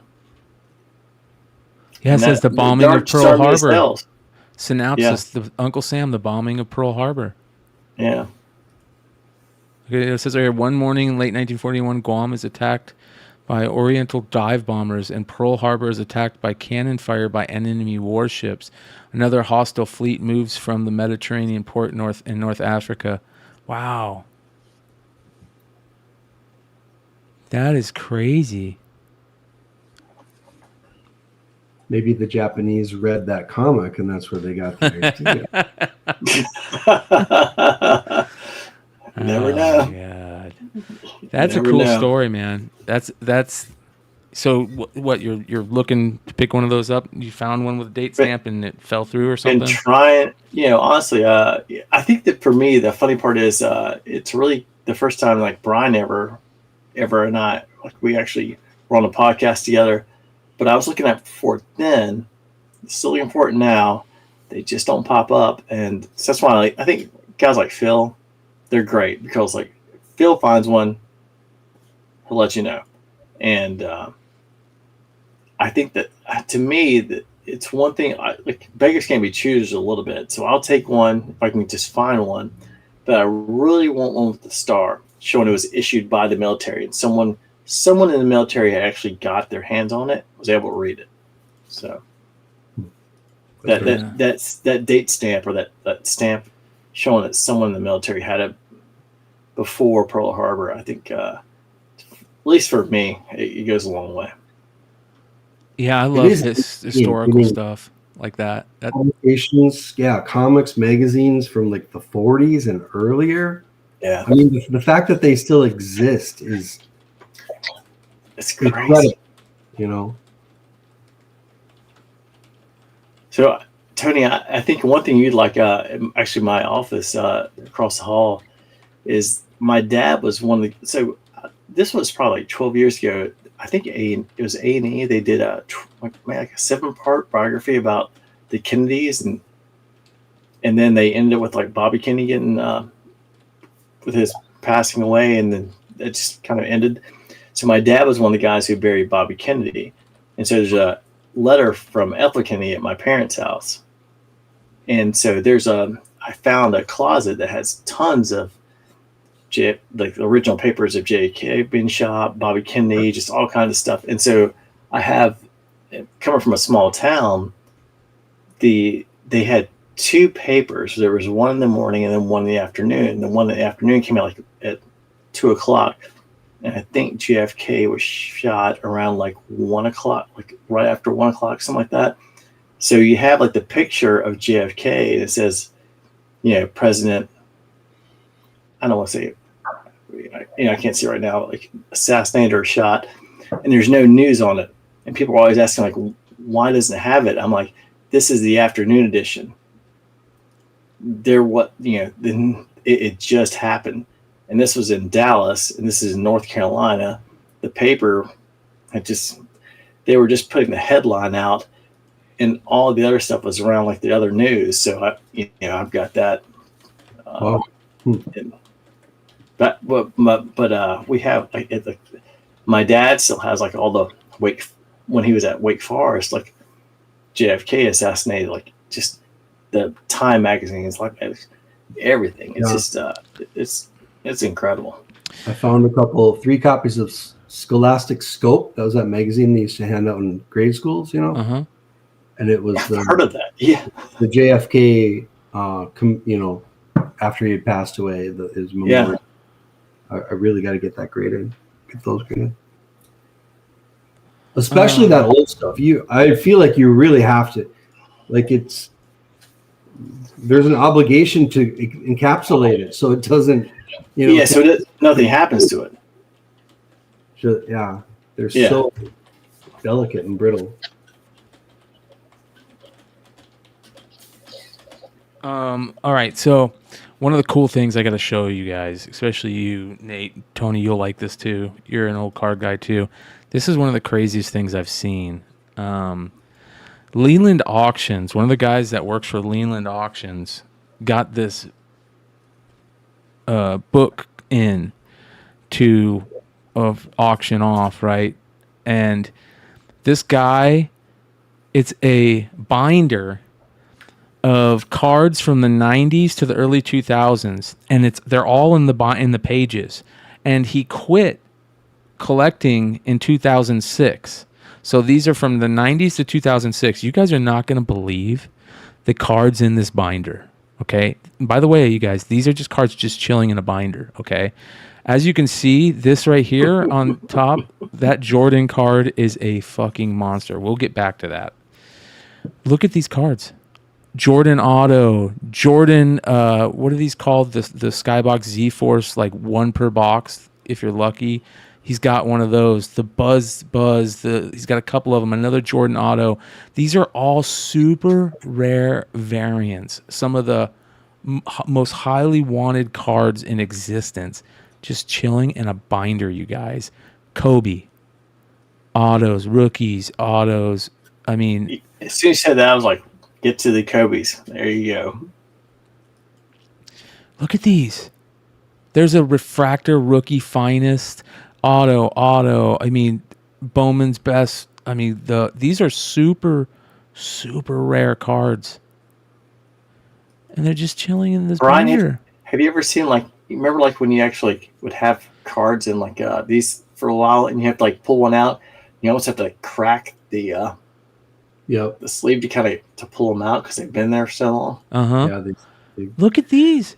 LeBron rookie autos, Dwayne Wade, Magic Johnson, Jambalaya, Kevin Garnett, Epic Signatures, Iverson. I mean, these are crazy. The Vince Carters, rookies, autos, Tim Duncan. This is just one of the craziest things I've ever seen. The NBA inserts, you guys, are they're like 9/9 collectors You know what I mean? NBA inserts collectors, these cards are like the highest levels of collecting right now in sports cards. These cards are so rare and so expensive, and these are the trophies for most high-end collectors. Every single one of these cards would be in their list. I mean, this right Bryan, here is just for people who haven't like seen around. When you see like the one that has like a Bowman, it has like the line going down, like almost like the tape don't pull off, but the other one doesn't. Can you explain a little bit about the difference, like, those cards, like the? So this is a Chrome very cards, 'cause, interesting situation because I got 2 Kobe's that I'm sending in for grading, and they have back in the 90s, late 90s, Topps Chrome used to put it was like a piece of plastic, a really like just like on like clear backing boards today, they would put that on the card so the card wouldn't get scratched up, and then you could peel that off and put it in a sleeve if you wanted to. A lot of people just left it on. So I have to figure out, I have some mirror gold hockey cards for Messier that have it on there that I have to send in, and I think I'm going to take them off. So I went through a bunch of cards to look for some of those type cards that I could play with, and see what it looks like. And they look really good underneath. It's that clear film. Yeah, AOA. Shout out to AOA. That clear film. They look really good, and I'm going to pull that off, I think. Stein told me... Do you lose some value, though? I feel like they're better. I feel like they're better without that. I agree. I don't know. I have I think I have a Kobe that Finest that has the film on it that I graded that way. But yeah, I don't know. With the film, yeah. So these are I don't know some if of it's better with the film or without the film. It's almost like it it's looks like better with the definitely. Yeah. Ultimate Spider-Man with the bag or without the bag. Hey, Dennis. Dennis. What's up, ladies and gentlemen? So this is the cards. They sent them in to get graded. They started grading them. This is the Jordan Precious Metal Gems, 1995. Wait, so who is sending them in? So this guy had this guy right here, this Jordan Gilroy guy, works for Leland Auctions, and he had this guy come in with a binder of cards, Dennis. And he told the guy that he collected from the 90s to the early 2000s and quit in 2006 and just left this binder. And then somebody told him how much cards were. Look at these, and I'll just run through them real quick for you, Dennis. These, dude, that's insane. I already see I mean, they're all like one of ones, numbered to 10. Super rare variations, autos of all the greats. Jordan, there's a 1-on-1 Garnett right there. So now they're starting to grade them and auction them off. So the Jordan, let me go back up here. The Jordan, I saw that. Yeah, came back in 8, which is crazy. The Precious Metal Gems. So here's the thing. Do you remember what I told you, Bryan? Mm-hmm. I think I told you in Discord. Undergrade gate is the next big thing. I'm telling you, it's going on at all the auction houses. It's going on at all of the grading companies. I don't care what it is. You can also call it hater gate. It's like, because I've been getting a lot of stuffs back. I mean, Jesus. I mean, look at the centering on that. Go back to that Kobe. Yeah, and look, he left the coating on, Nate, and it came back a 9. Corners look pretty good. Yeah, I mean that thing looks beautiful. I would have taken that thing off. Good, like. I wonder why it came back. I would love to see. I wish they had greater notes because, I got some. I got back something from PSA the other day. Like I told Bryan, I'd pulled a Otani Stadium Club. I thought it was perfect, and then I get it back. It's a 9. I'm like, no greater notes. There's only 1 9. I'm like. Okay, well, there's a 10 on a refractor. Yeah. But that stuff is just crazy, man. Absolutely nuts.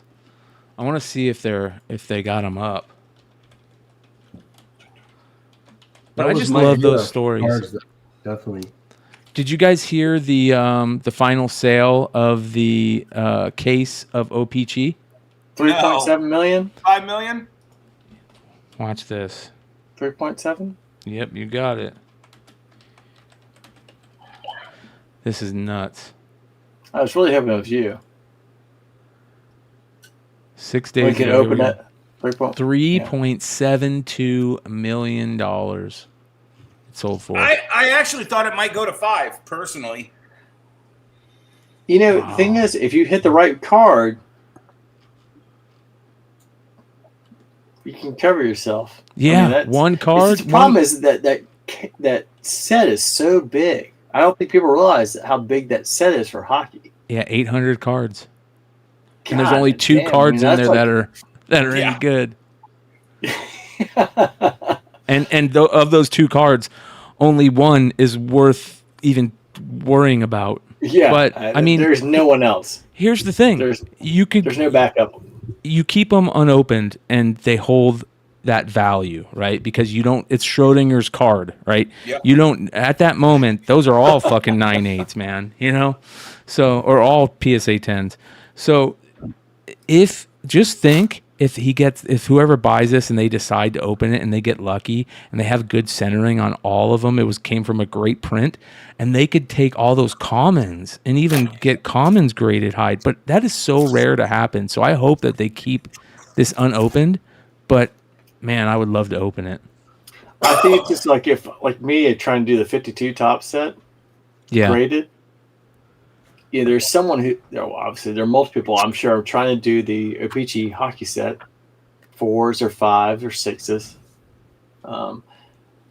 And if you've got that many, if you got, say you got 4 Gretzky's, it's just, do you have 4 times 8 that equals that number? Gretzky's rookie card sold at Heritage in 2020 for $1.29 million for Gem Mint 10. So you would have to get at least a couple Gem Mint 10s, right, to pay that off, man. It says here, I don't see it. Heritage winter auction. I watched a video that said there's something like at least 17 Gretzky should be able to be pulled out of this. Wow. 17. Yeah, but that's going to be 8s and 9s and maybe a 10 if you're lucky. If you get 110 and you're lucky, and you split between 9s and 8s, so it's almost like you need it. You know what you need? You need to actually do it with King Golden because he's probably more likely to put that 9 on or 10 on the one he pulls. So, well, here's the problem. Thing to do, was that for the case and all the Lucy boxes? No, those Lucy boxes were the case. Yeah. Oh, why did they crack the case? Just to show what's in them. They had to. Yeah. So here's a 10, you guys. And look, you can even see on the 10 on O-Pee-Chee, it has that. The feather. Yeah, you want that feather, right? That's O-Pee-Chee. That's a 10. This card is so tough to get. You're not going to get that. And you want to know something crazy about this card? For the longest time, only O-Pee-Chee 10s that would come out were ones that were cut from uncut sheets. They had people that were cutting them from uncut sheets. Oh, my God. And people were noticing, oh, hold on, look how sharp the edges are on an O-Pee-Chee. And that's how you knew it was cut from probably an uncut sheet because they were so sharp. They didn't realize they needed to be kind of feathered. Bryan, can I show you my Lemieux 9 rookie? Yeah. It's completely feather on the top. Oh, that's awesome. Hold on. Yeah, you should take a picture. Well, he won't hear me yet. I love O-Pee-Chee design. Do you get a lot of hockey cards throughout the years being up there in Michigan, Dennis? Yeah. In fact, actually, I just got. It's funny you mentioned this. I just bought 3 pallets of sports cards from a sports card dealer out of Seattle, and I have more Mariners cards than I know what to do with, but I got sealed boxes of Canadian Football League with Rocket Ishmael rookie card. Yeah. I've got 90, 91, and 92. Maybe it's 92 and 93. No, it's 91 and 92. Sealed Kodak hockey boxes. A ton of loose hockey. I haven't even started digging through it. I had to break the pallets down in like a quick time, and yeah, I don't know what I'm going to do with all that shit personally. Yeah. I mean, Rocket Ishmael's not. I mean, dude, the boxes go for like $10 a piece, even with a Rocket Ishmael rookie card in it. Yeah, he kind of shit the bed, man. He was so good. I watched him in the national championship that year. Oh, really? Yeah. Let's ask the studio audience at home, what would you rather have? This one, which is very clean. What year is that? 85. 85. 85? Yeah, 85. Yep. 86 is the Patrick Wall rookie. You got it. Very clean. Yeah. That's the SGC tops. Now when you get into the O-Pee-Chee, oh, look at that O-Pee-Chee. I can already see. Look how beautiful. Oh. Centered very well, top to bottom. But look at that top. Yeah. And the top right here even shows it even better. Yeah. You can see it from here. Yep. Yeah. I love that card. I got an 8 that looks like it could be a 10 that I sent in myself. But I get a lot of Iserman rookies up here. 84. I love that 84 set. Yep. You have so many Hall of Fame rookies in it. Yeah.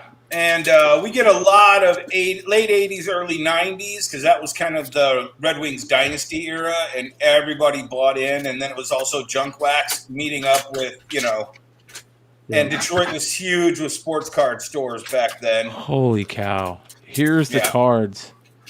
Look at these. Finest Embossed Michael Jordan Refractor, a 9. The Noise Boys Jordan, a 9. Jordan Upper Deck Tributes Auto, a 6 with a 10 auto. Ooh. See, here's the thing, man. Imagine how rich this kid had to be back then to be able to binder up all of these cards back then. These weren't cheap in the 90s, dude. No, but they were much cheaper, much cheaper. You could go and buy one of these for less than $100 at a card show. Back then, right. Yeah. I bet almost all those were 20, 50, 60, 80 bucks. Yeah, I mean, I'm pulling, this was a card dealer that I just bought this collection from, and I'm pulling out cards, and I'm like, oh my God, he thought this was worth $40 25 years ago, and I look it up now, and it's $1, and it's just like, right. So I mean, if the junk of the junk wax era was 20 to 40, the creme de la creme. And I mean, there wasn't a single Jordan in this collection. There wasn't a single, I did find a Ken Griffey Jr. autograph on a Sports Illustrated. There's the Super Rave. Oh, is it the one that says the natural? Yeah. The first one he was on? I still remember that cover when it came out. Yeah, I'm going to send it off to Beckett and get it graded, magazine graded, and autograph authenticated. There's is the it platinum a medallion. or subscription? It's a subscription, unfortunately. Okay. 1-of-1 Kevin Garnett got a 10. I mean, that's insane. And I don't even remember them doing 1-of-1s back then. Right? A lot of people didn't realize it. Yeah. Just didn't know. I still remember going to my girlfriend's house in college, and we were talking about, we had to explain to our parents about, there's a guy from high school who's going into a draft who didn't go to college. Oh yeah, Kevin Garnett. It was just completely different. It didn't happen then. Yeah. And then because you had him, and then you had Kobe, it was just it was nuts. And then Bryan, the best thing that's ever happened to me in my life is that Kobe. There is no draft card of Kobe with the Hornets. Yeah. Yeah.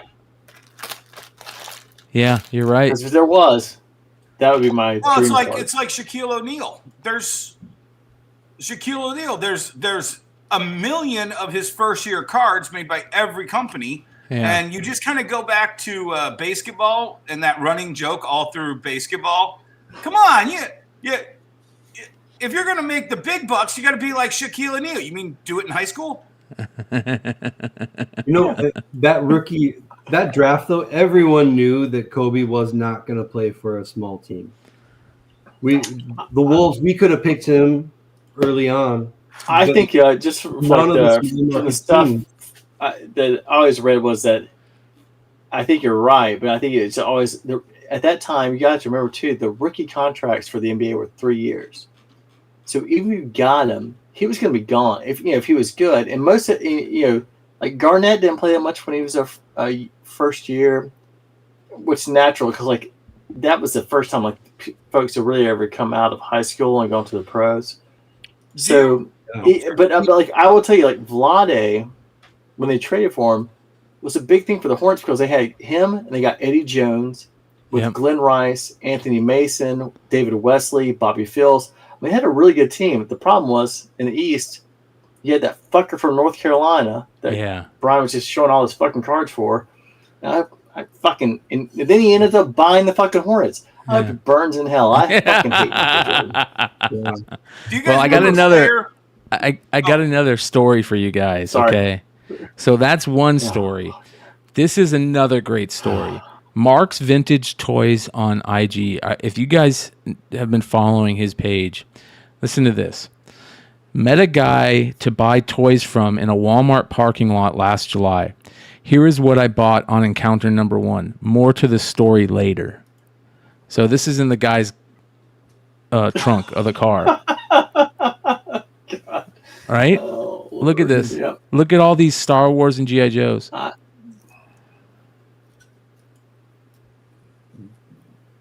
These collections are still out there, man. Every time somebody is like, oh, it's dried up. Dude, we haven't even started touching these collections yet. I think you might be right, man. I mean, there's not as many as... I think you're right. One of the guys I know went like 10 miles down, and he was at a garage sale. He just tried to get the Darth Vader collector's kit. Was it full of cards? Full figures? He felt there's something in here. Gave him $10. They won 20 to get 10. It had all the original figures in it. Wow. Wow. You know what though, Nate? I gotta say, I'm not shitting on your buddy, but there's certain times where it's like you're just I get it. for haggling. Yeah, I get it. But just like all right. So here this is what he says. He goes. All right, hold on. There's more. Okay, so that's part 1. Part 2, Walmart parking lot story. So I asked the guy if he had more, and he said tons more. So we met again 2 days later at the same Walmart parking lot, and this is what I bought. Okay. Godikins, Migos, Migos. Yep. Beachhead. Look at all of these. It has the Cobra Law team. Mm-hmm. Yep. I mean, okay. So these don't go for nearly as much as they should. I was about to say I thought there's like I don't know enough about horror, but I was like I figured those were just like people would just Remco horror is only loved by the old school Universal Monster collectors that are more of like 60s collectors. So they kind of they have these, but there's so many of these, and there's lots of variations on them too because they did a regular and a glow in the dark series. It doesn't go for what they should, for as hard as they are to just stumble upon. If this happened, I wouldn't let this guy leave without being like, I'm gonna follow this guy, like just so I don't ever lose him, Well, but you got to play it cool though, Bryan. I've had a lot of these collections as well. Yeah, and just like I was saying to Nate, when they come in and they give you a price and you're like, okay. You can't touch the butterfly's wings. Yeah. I don't know if you remember about a year and a half ago, I was posting like insane mint on card vintage Hot Wheels cars. This guy was bringing me 10 to 20 mint on card red lines like once a week. Wow. And he's asking what he thought was good money, but we sold one car for what I bought 20 cars for. This is funny. Billy says the second my partner asked him, "Hey, can we see where this is? Can we just come and pick out your stuff?" He started getting cagey, man. Yeah. And then it took like another month or two for us to win him back and start getting the stuff again. But you just got to wait for him to come to you. You cannot let on. There's a phrase that Penn Jillette loves to use, and I use it all the time. Never dummy up the mark. It's an old Carney phrase that means don't let the person that is you're taken advantage of. Get wise to the That's why scam. you don't smart them up. Right. Dude, Ryan So- said he just pulled a CJ Stroud checkerboard from Prism. Ooh. Oh, nice. What's that number two? Wow. What's Nice. that number two? If they're not numbered, but they're one of the most sought after. Oh, God. Yeah. Did you, by the way, see what Topps announced on Monday? Yeah, where they forgot to put those fucking. Whoopsie. Yep. So, all right, so let's go to part 3. Part 3. What would you grab? After spending almost $5,000 in a Walmart parking lot, I was invited to the house. So Billy put, it's a bunch of 40-year-old virgins. This is going to blow you away what it is. Yep. So look at the house. I Oh mean, my God. Yeah, I've walked through houses like this before. right? All right, let's continue. Part 4. I got invited back to the house, I'm sorry. and I brought more money this time. After spending money with the guy, he says to me, "Since you're spending so much money, I won't have anyone else over until you have looked through all the boxes and picked out what you want first." Music to my ears. Look at these. Masters of the Universe. Yeah, I saw that. Catalog mailer. Chris stars don't go for shit either. In fact, actually, when I first started going into Canada, go back, Brian, to the Chris Star figures. The red guy in the middle, those were still hanging on the hooks in 1992 in Canada. I was buying those for 90 cents a piece in Canada. Wow. So it continues. Part 5. The backstory is the grandma and the mom would buy clearance toys and keep them in hopes of opening a toy store later near retirement. They started buying in 1978 all the way through 1997. There were so many boxes to open and the excitement was electrifying for me. I was amped. Look at these pictures. Look at this. There's the Rancor unopened, the Skiff. You didn't even know, Brian, but those Diaclones off to the left, bottom left. No, go back. Yeah, these right here. Yeah, those are the original Microman Diaclones that Transformers were derived from. Wow. I love these because they have the little dudes. And like, remember when you open up Optimus's cab and there's a spot for 2 little seats? Those are the only way in the U.S. that you could get those little dudes to sit. And they all have magnets on their feet. So they can actually walk on the outside of Optimus's metal cab. Wow. Spot on. It's a great backstory that no one actually ever talks about. Yeah, thank you, Nate. Wow. Yeah. Say that again. Explain that again. Yeah. Okay, so in Japan, I don't know if you know this, or I put on the 1997 International Micronauts Convention along with my my Transform. I put on BotCon 96, and the Transformer people are lunatics, so I never worked with them again. But we put on a Transformer convention, but then I became friends with Marty Abrams, who created the Micronauts for Mego Toys. So I brought him in, and we did the first ever Micronauts convention. And that's when I realized there was only 50 Micronaut collectors in the entire country. So total wash of money. But the history of Micronauts is, in 1974, the Micronauts came up with a micro change line. And the micro change line had lots of little sizes within it. So you had big things like Jeeg, who was a separate line, but a different company. And then you had Microman, which was 3 3/4 inch, way before Star Wars. And then you had Diaclones, which are little tiny 1-inch dudes, not even maybe even smaller than 1 inch, and they have little magnets on their feet. And these were the pilots of the Micro. Yep. So is that a first version with the metal plates on the side? Are the plates the stickers are those the metal plates that slide up and down? You got to unmute yourself there. Oh, they are. They're there. Okay. They're there. So that's little pieces of metal on the Japanese and the first release US version.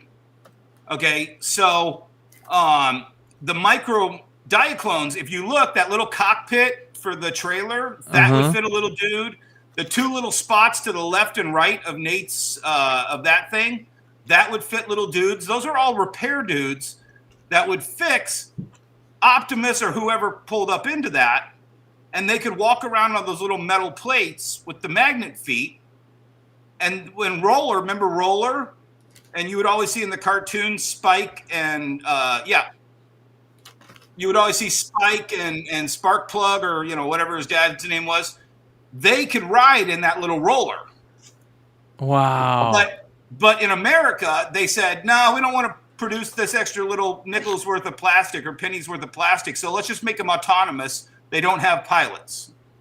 Wow. But the cockpits are still there. So like Starscream, put the little dude in the cockpit, I figured that out when Diaclones came out.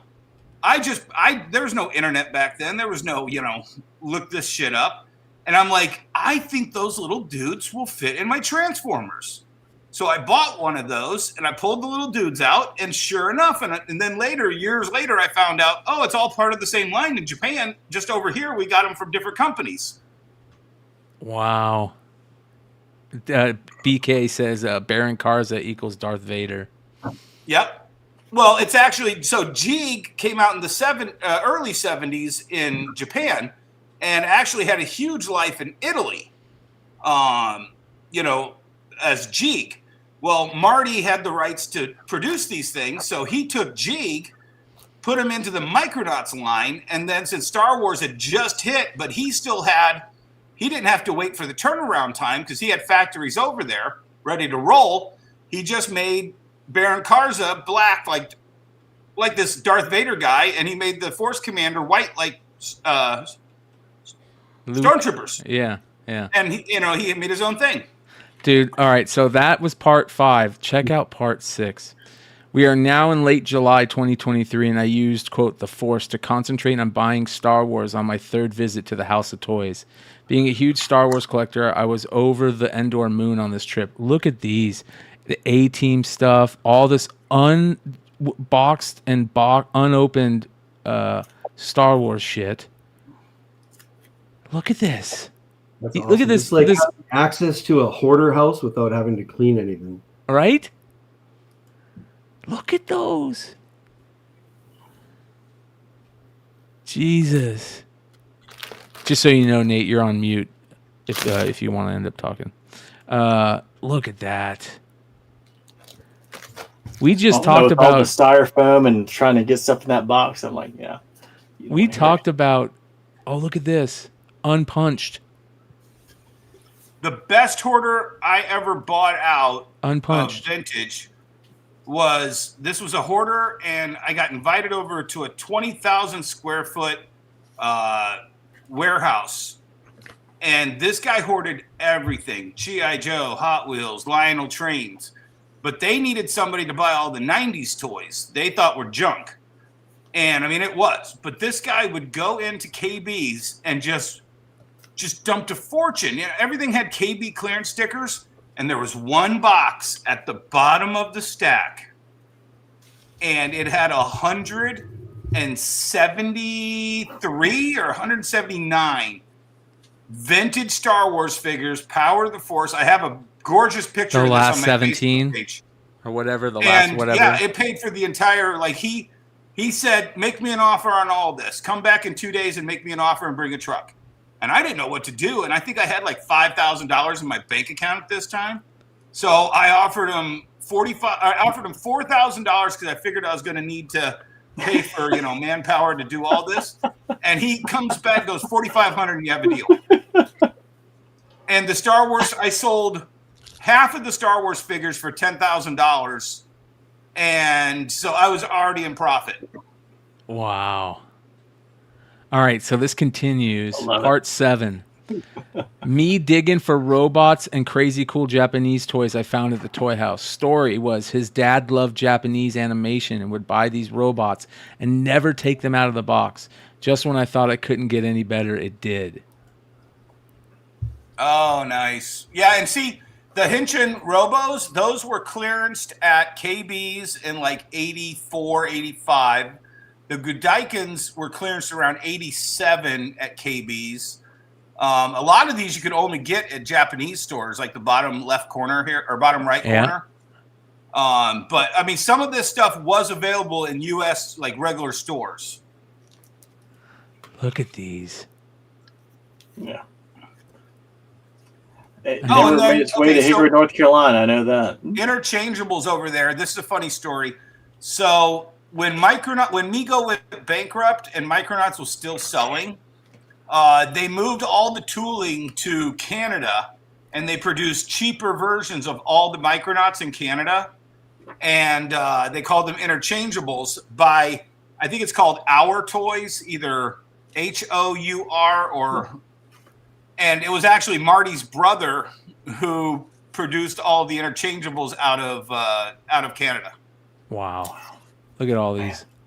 It's gorgeous. Just unbelievable. Japanese robots is where I got my start in toys. So Oh, I've really? had every single Godaikin there was, including Tetsujin 28, which is the rarest. Oh, that's gorgeous. So that's the original Die Ruger 15. That's what was produced in Japan, but got imported into the U.S. as Vehicle Voltron. So I was going to say, is that what got reported as the not the first Voltron, but the second or third Voltron, because he had the lions? There were 3 Voltron. Right. There was the Gladiators, which was 3 robots, brutal as shit. Very few of them ever survive.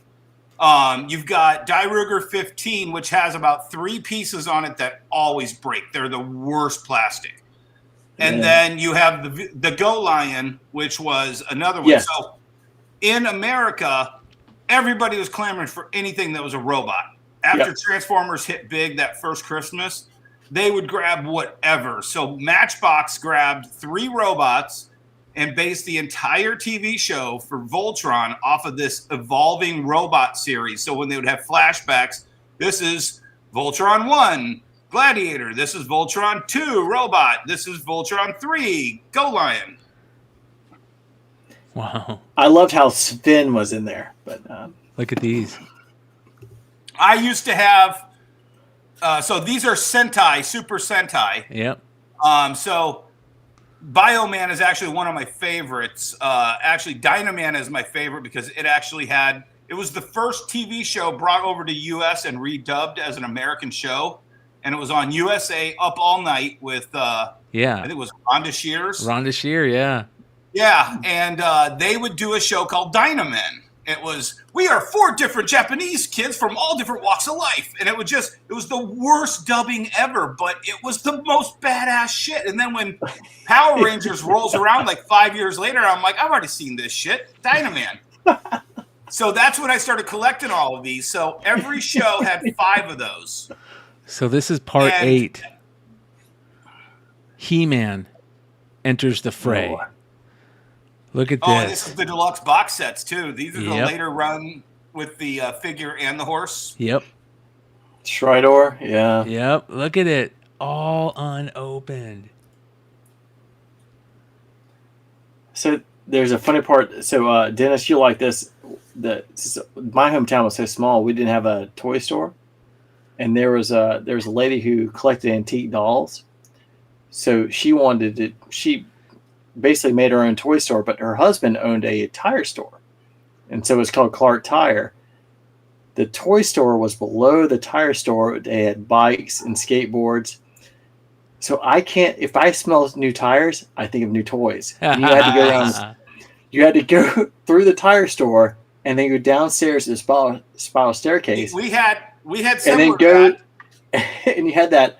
And so apparently my mom was talking to, I don't know the lady who the family who ran it, but she was saying that I still remember when your son called one day and he wanted to reserve He-Man and Battle Cat. Can you reserve it for Jonathan Hoover West? He's like, yes. How old are you? 7. Yeah, I'll be there in 2 days. So it's. I used to do the same thing with my local town. We had a store called Ventures, which was basically Target, but black and white Target. And like Target's red and white, and Ventures was black and white. And I would call them every fucking day. Do you have the G.I. Joe Dreadnoks in yet? Because I knew that. Oh my god, dude! Yeah. Look at that. Oh, Look at this. The attic was full of treasures. yeah. Well, there's a GI Joe. The GI Joe vehicle over there. To the yellow vehicle over there is the GI Joe Adventure Team. Look at these. Oh my god, dude. Transformers. Look, there's Run Amok right there. With the decoys. Transformers. Those decoy ones are the rare variations of those toys too. Right there, yeah. Wow, man. This is the story that... Look at that Mika Wonder Woman. Oh yeah, wow. dude. Steve Trevor, yeah. Man. I mean, this is just the greatest story. This is what that's like. the mailer. Oh, That's got wow. the Look at mailer that's the on it. Power Master. Yeah, but look, it's the mailer box. Yep. Yeah. I've never seen one with the mailer sleeve on it. So if you own all of these and you have envisioned selling them like at a toy store, how do you not know how to move them? You know what I mean? BG, I've talked to a lot of these guys, I mean, this is kind of the stuff that Jesse and I will talk about on the industry show. For every tier, like these guys had the foresight to buy all this stuff dirt cheap from clearance sections and stockpile it. But for every one of those hoarders that did that, and it got bigger and bigger and bigger and bigger, they never had the time and the motivation to just put their dick on the table, rent a place, get the fixtures, dedicate and you know what? It takes months to catch hold sometimes. You just can't just throw a bunch of toys into a room and say, hey, we have a toy store, come and buy cheap toys from us. At a certain point, man, it just becomes so overpowering that if you didn't do it and you didn't pull the trigger when you thought you did, think about it. Hey, Dennis, if you were kind of one of those people, were you not like trying to also buy like vitamins and tapes and CDs and like other stuff, like just like everything, like you weren't organized enough, like ever. You're never going to be at that spot. No, well, and the thing is he said it was a couple old ladies who said they were going to do this during their golden years. Yep. Well, when Blanche Devereaux. Yeah, exactly. But there's a certain point where it's like you wake up that morning that it's time to retire and you don't feel like you want to go open a store. Dude, look at that Chuck Norris, the Captain Power. Look at all the G.I. Joes. Oh my God, dude! Shockwave. There's the Iron Grenadiers. Hey, look at there. There you Storm go. Shadow. Look, the Sergeant Slaughter's Marauders, Viper, but it's opened. Yeah, but I'm looking at all those the African American G.I. Joe Adventure Team. Cops. Oh my God. Cops. Oh, right. So there's the monster case for those Remco monsters. Mork and Mindy. I mean, this is just crazy. Does It he have makes a me want to YouTube go to channel? Dennis's store I don't know. and just dig through stuff.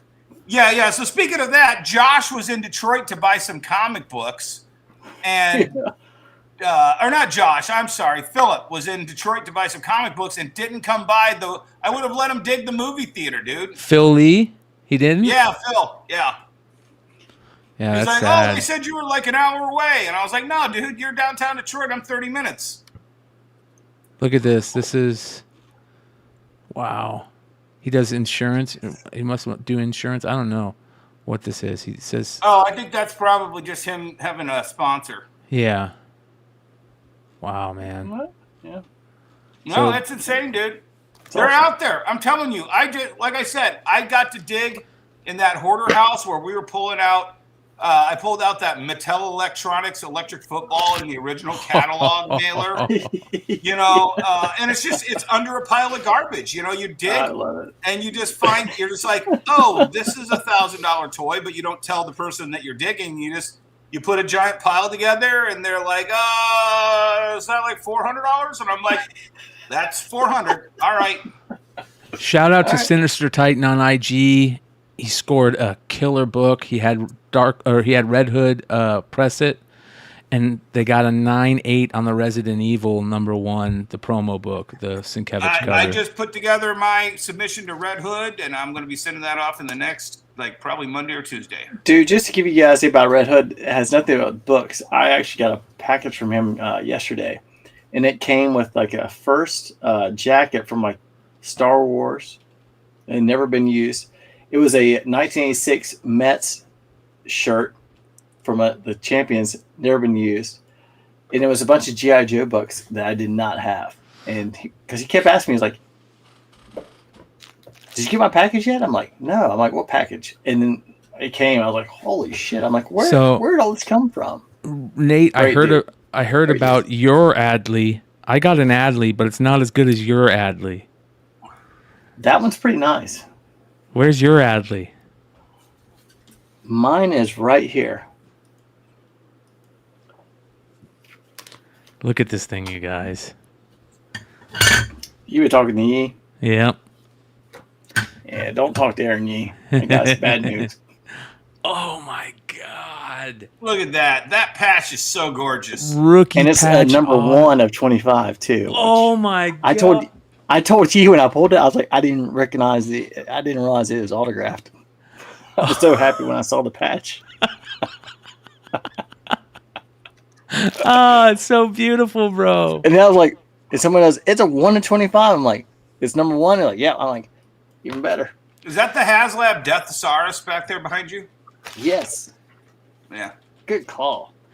I wanted to tell Lords of Brooklyn. I know my fucking robots, Nate.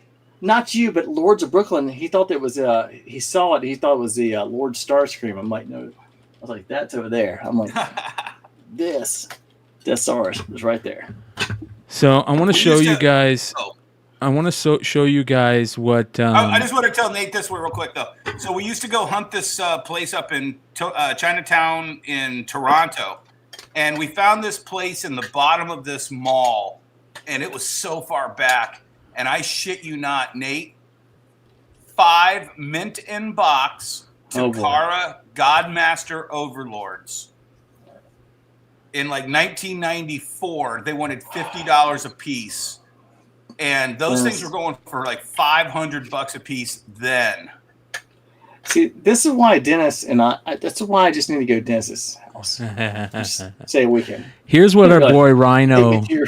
Here's what our boy Ryan just pulled. By the way, he did. I mean, his isn't graded, but this is one of the most beautiful cards. These checkerboards You love are the so checkerboard. pretty. Oh, I love them, dude. Yeah. And that's what Ryan just pulled. Nice. Oh, and that ended at 17. Okay. Yeah. Thursday. Yeah, this is a set $1,500 to $2,000 card. I want Justin Fields to go to the Falcons because I know that'll make Ryan happy. It's like he loves Falcons. Fields is from there. You know. I'm gonna rip some 2024. Oh, sorry about that. Todd, so Brian, the other card that just kind of came out of that box, just it's a case hit of the Jim Palmer with the gold ink. Oh, Hall of Famer. Yep. Yeah, that's beautiful. So, see, that's the thing. If they do stuff like Jim Palmer, if they do those kind of old schoolers, but they don't, they grab like some of these C-lister players, and then they make that your pack hit, and you're just like, Jesus Christ, man. So we were talking about McFarlane and we haven't heard anything about the Spawnuary covers. Remember how he opened those 4 covers to the public? This is so cool, you guys. Check this out.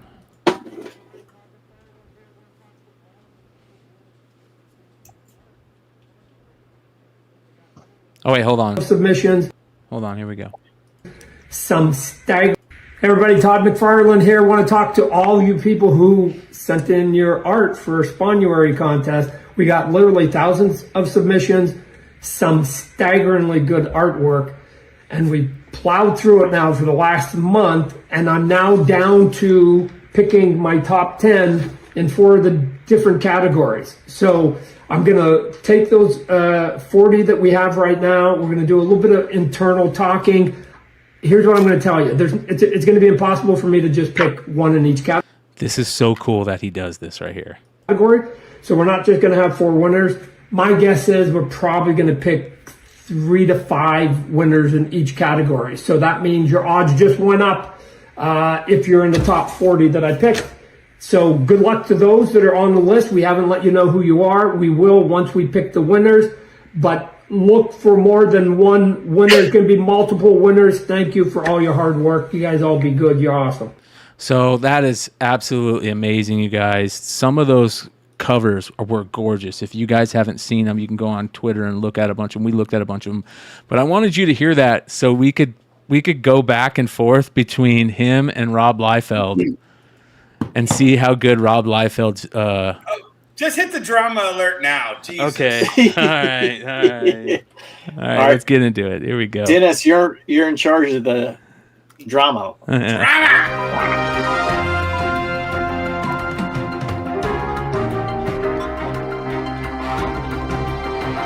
What is Rumbler?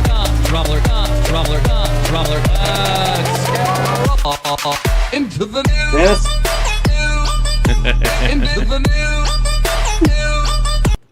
All right, here we go. Okay, hold on. Before you start this, Brian, do you remember when I was telling you the whole Ethan and Eric thing, and they're both wrestler fans, and if I found out that somebody turned heel later, and this was all a PR stunt to drive up sales, and then a week later this fucking happens? Tell me this isn't exactly that. This is so funny, you guys. So let's listen to Todd again. Hey everybody, Todd McFarlane here. Want to talk to all you people who... Hey everybody, Todd McFarlane here. All right, here we go. What is this going on? Hold on. Why isn't this playing? American comic book creator Rob Liefeld has been making fun of the Todd Father, Todd McFarlane. That's garbage. Hold on, let's find a better one. Venom Pool. Yes. And it's a combination of I haven't seen it. It's so awesome. Is it? Yeah. Right. So I drew a couple covers with Venom Pool. I'm like, I'm not going to pass this up. Oh, yeah. With the kids, Venom and Deadpool, that's like dynamite. Poof. And then, and then they made a giant statue. And that was the first time that they hung out together in a long time. Todd Father here, bringing you the latest in the Todd McFarlane. This is the new Batman Samurai. All right. Sent in your art. Hey everybody, Todd McFarlane here. Want to talk to all you people who sent... Man, Samurai kind of cool, got some cool shit here and there and in a package, and I make them a little bigger so they don't match up with their Hasbro's, just to fuck with you, because that's what I do. I fuck with people. Turn on the light. Anyway, in your art for a Spawnuary contest. We got literally thousands of submissions, some staggeringly. Everybody, this is the new Samurai Batman, looking cool. Gonna come up with the 2-pack and the 3-pack and the 4-pack and the 5-pack. Gotta go buy my toys. Good artwork, and we plowed through it now for the last month. I wonder if he's seen it. Do you think what do you like? Oh yeah. I gotta tell you, the funny part is, if I'm Todd, I'm like, you know what? I don't know if you guys have realized there are actually two. There's Bloodstrike and there's one other coming out from Regret. Or yeah. I can't remember, but they're $75 a piece. The toys. The figures just came out, and they're $75 a piece. Which I think is one, like Todd's stuff. He makes the Superpowers figures $9.99. He makes all the other $19.99, where everything like from Hasbro and everybody else is like $25, $40. Well, okay, so here's the thing that everybody knows but doesn't know. Todd has his own factories in Asia. He's had them since 1994. Okay, he's had one continuous toy line. He's never not had a year of no McFarlane Toys. So he's producing them himself. So he can, he makes them in-house. So when Mattel is making that deal, they're not making them at the Barbie factory or at the, I know a friend of mine was the CEO of McFarlane Toys the first several years they were in operation. Todd had, and actually in Detroit was where the production offices for the toys were for the first couple years before Todd moved everything out to Phoenix. So they would go back and forth with the factories. They would send these production samples, and they would have to send people to the factory. No, you have to paint it here, here, here, and here. Don't just do this. You know, so Todd has had quality control, and, you know, he's trained this factory to do things the way he wants them done.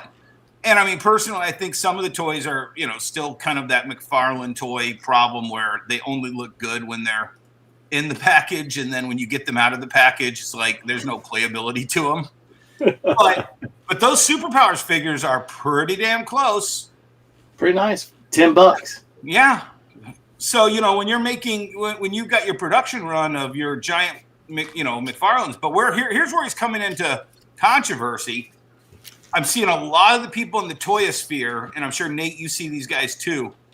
Todd's doing some fuckery where it's like, yeah, if you want this Build-A-Figure, you're going to have to buy this one from my store, and it's going to be $10 more than if you bought it at GameStop. So let me get this straight. I can sell a toy to GameStop and they can sell it for $24.99, which means they make a profit. So I'm selling it to them for $15. But if you want to buy it from me directly on my store, bypassing GameStop, you got to give me $34.99 or $39.99 or whatever the price is. And a lot of the toy guys are like, okay, look, we played this game with Hasbro. We played this game with Hasbro Pulse. We played this game with, you know, what's the HasLab? HasLab, yeah. Like, you and your Hasbro, Mattel. It's like everybody. And now everybody's doing this, and now Todd's doing this. We're not going to do this with Todd. And Dennis, I was going to ask you, like, you know, like the way that the Superpowers started off, you could get them very easily too. They were at Walmart, like they mass produce them. Everyone can get them. In every series that's come down, it's less and less. You can't find them, and so all of a sudden, Manta is $35, $40 on eBay because you can't find them. For which ones?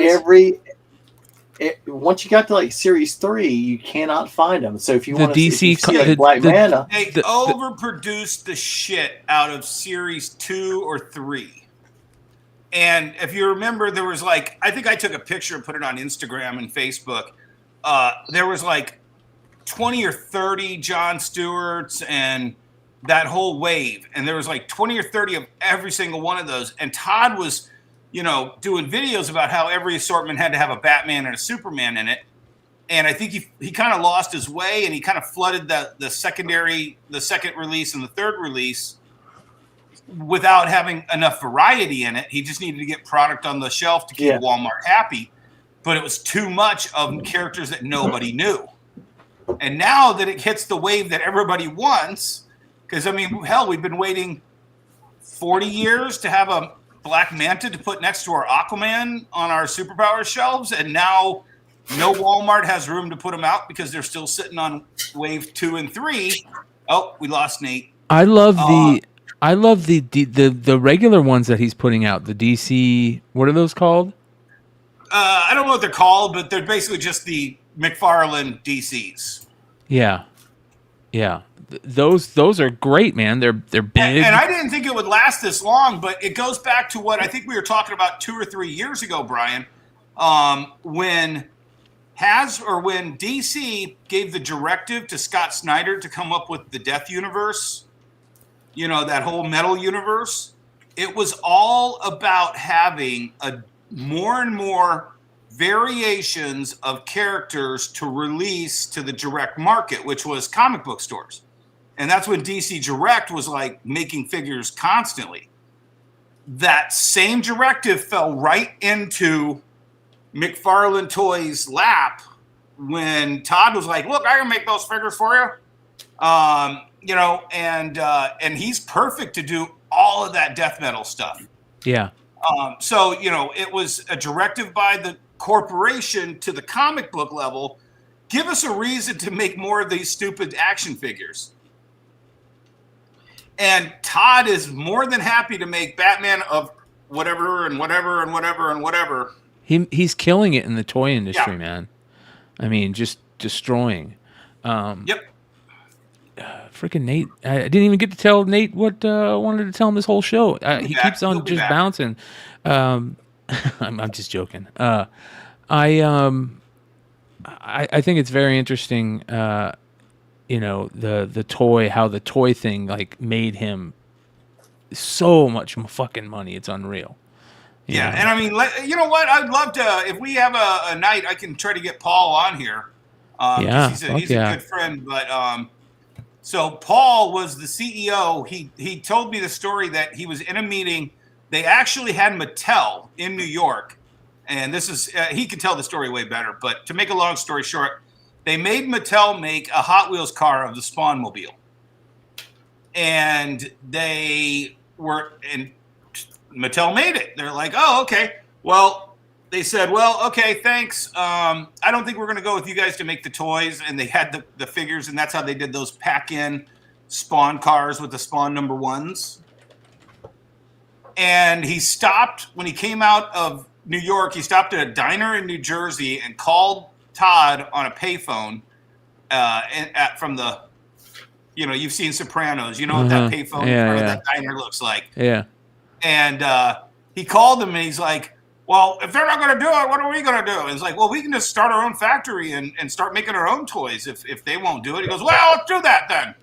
And that literally was like, because Mattel wanted to make a stupid 5-point articulation action figure and Todd wanted Spawn like it jumped out off the page. And if you look at like Spawn 94, you know, Todd Toys and then McFarlane Toys and the way it evolved, eventually they pretty much were just the pose from the cover of the comic book. Have you guys ever heard about this? The gold-plated Wii? No. There's only one of these in existence, and it used to belong to the Queen of England. Wow. In 2008, a UK tabloid came out with an article claiming that the Queen was obsessed with playing her Wii.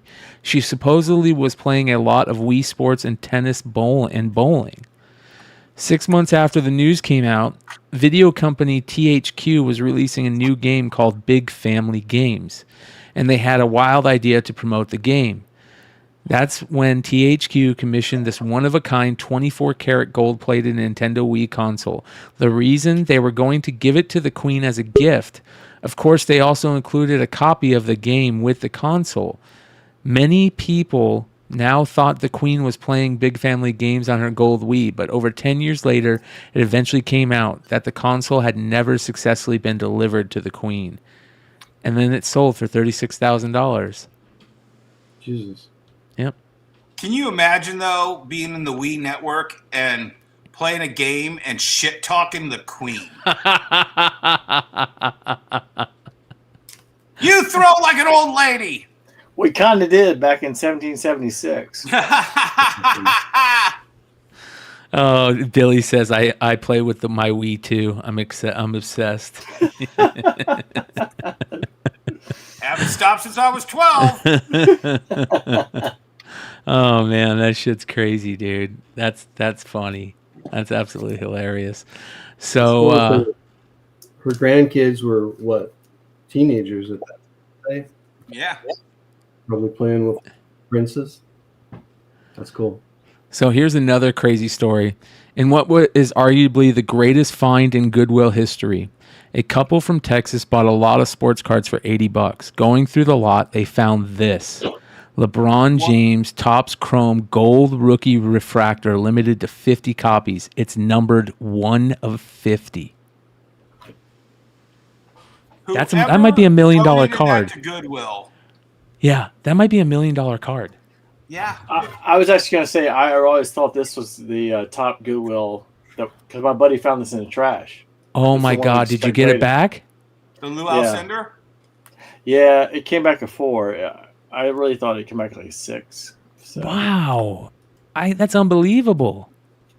I mean, it's clean. There are no creases. I mean, I guess there's no greater notes. Again, you know, like the corners were sharp.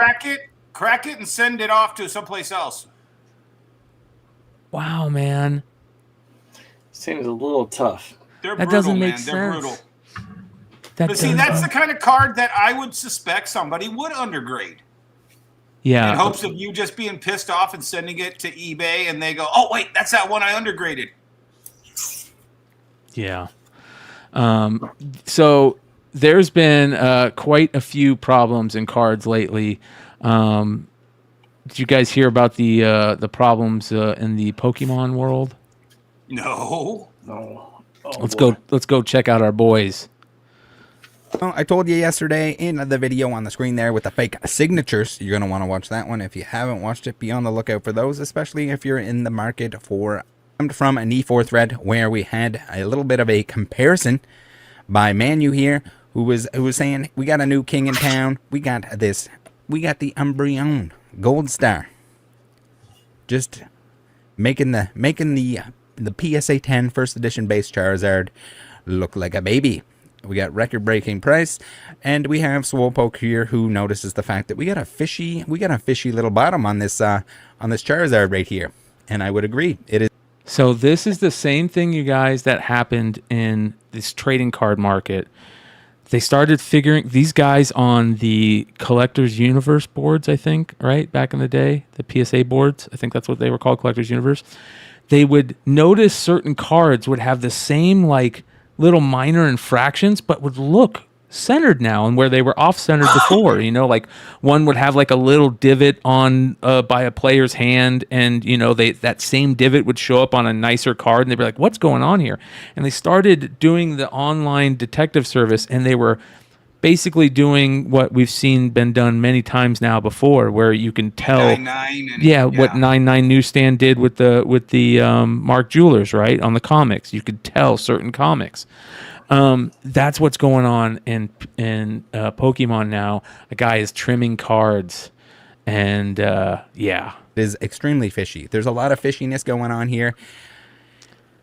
And he has a series of posts. We're going to take a look at the series of posts here. But again, we're going to delve into this as much as possible. This is concerning. This should be concerning for the owner. Concerning for everyone that has a card in and around that cert number. And I guess most of all, concerning for PSA. Exactly. So here we go. Like I said in the beginning of the show, grading companies are taking a hit everywhere. And Fuckery afoot. Fuckery is afoot. Yep. But here's the thing. I do want to say something about PSA in a good fashion. I sent my first big bulk order to them, 82 cards. And there was a problem in sending it to them with my post office. I talked about that. It got stuck in my post office box. But it got to them. And when it got to them, it showed up as there was a problem. And I had to contact them. Well, they called me the next day before I could contact them. Really nice girl on the phone. She said, "Excuse me, sir, there's a problem that we wanted to ask you about. It looks like there might be a double card. You have a speckled Noelve Marte listed twice." And I go, "Yeah, there's only one of those in there." She goes, "Yeah, that's the problem. And also there was a problem with your card. We have a new setting, and it looks like your card is an old card." And they were so freaking nice. They contacted me. I was worried that it was going to be nothing but problems. It was super nice and easy. They helped me out. I told them, I'm going to be sending a bunch of cards. They were super.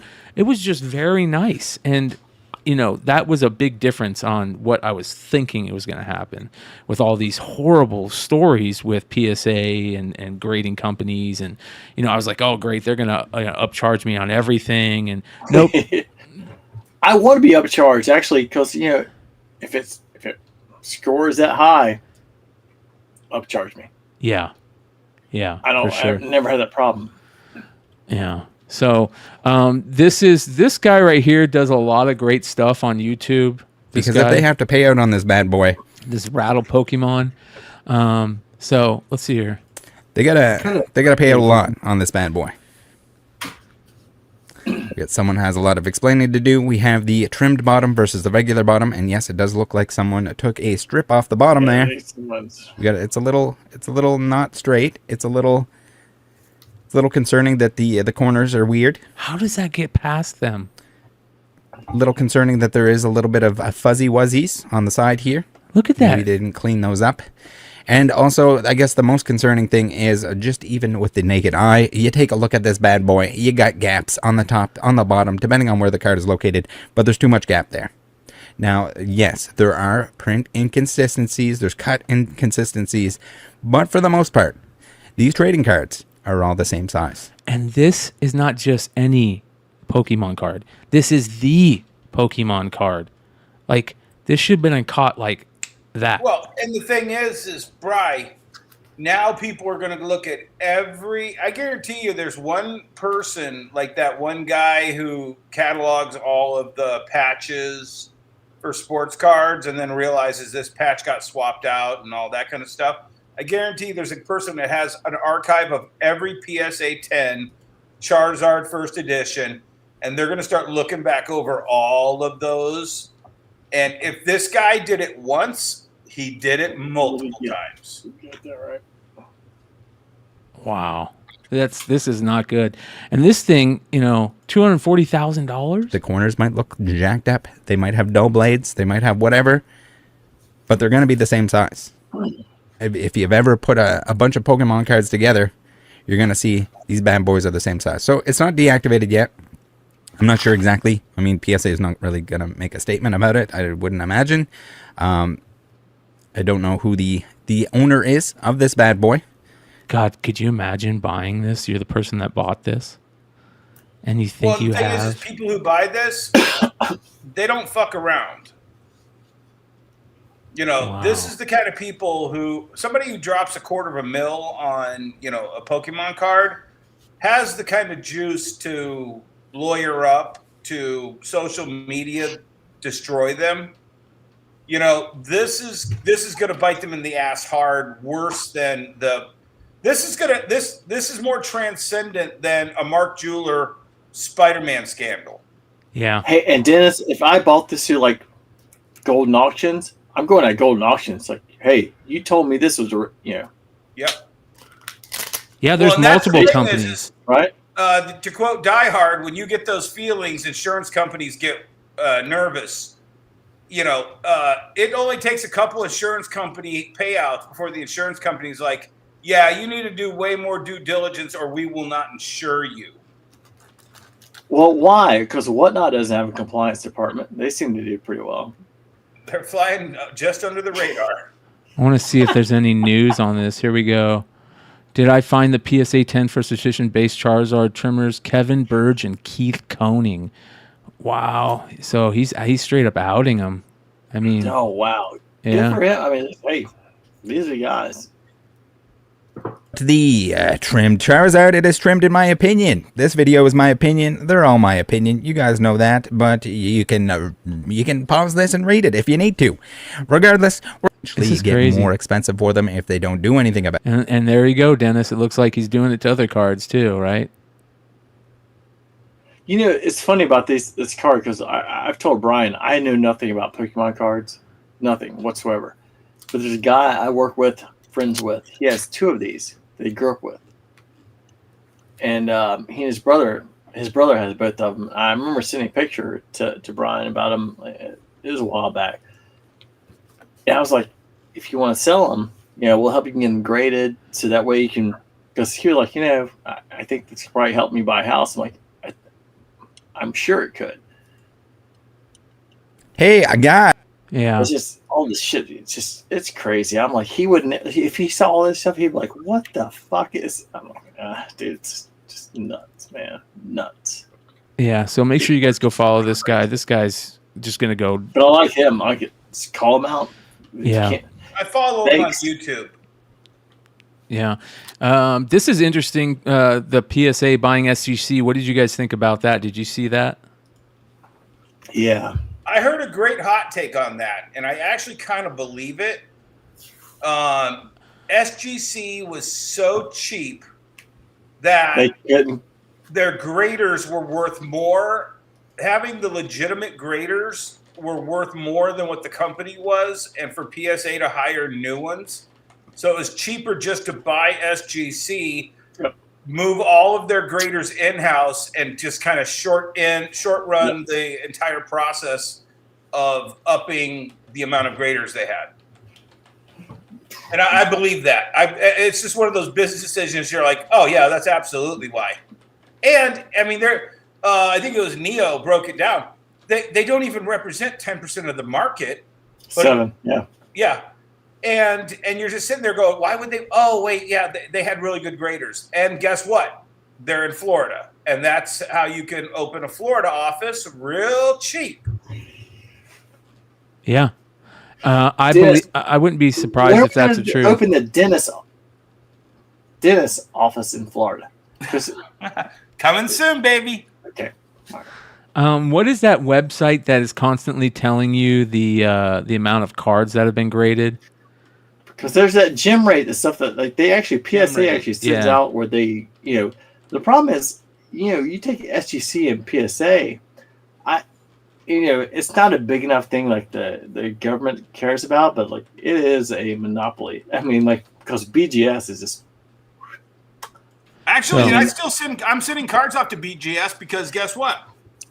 I like the graded, like the thicker cards. I like the thicker cards with the graded and the autos because there's some of those I still like. PSA fucked me on 50% of my submissions on autographs. They just sent them back like I had to pay for them and sent them back. We can't authenticate these. Thanks for the money. Yeah. And I'm like, well, why the fuck did you collect the money then if you can't authenticate them? And I'm like, and I pulled up just standardized autographs that had already been. They don't do them. No. They did. Well, they will, but they won't. They're very tight on them. I had Joe Rogan sign a bunch of the UFC cards that they put out of them. Oh yeah.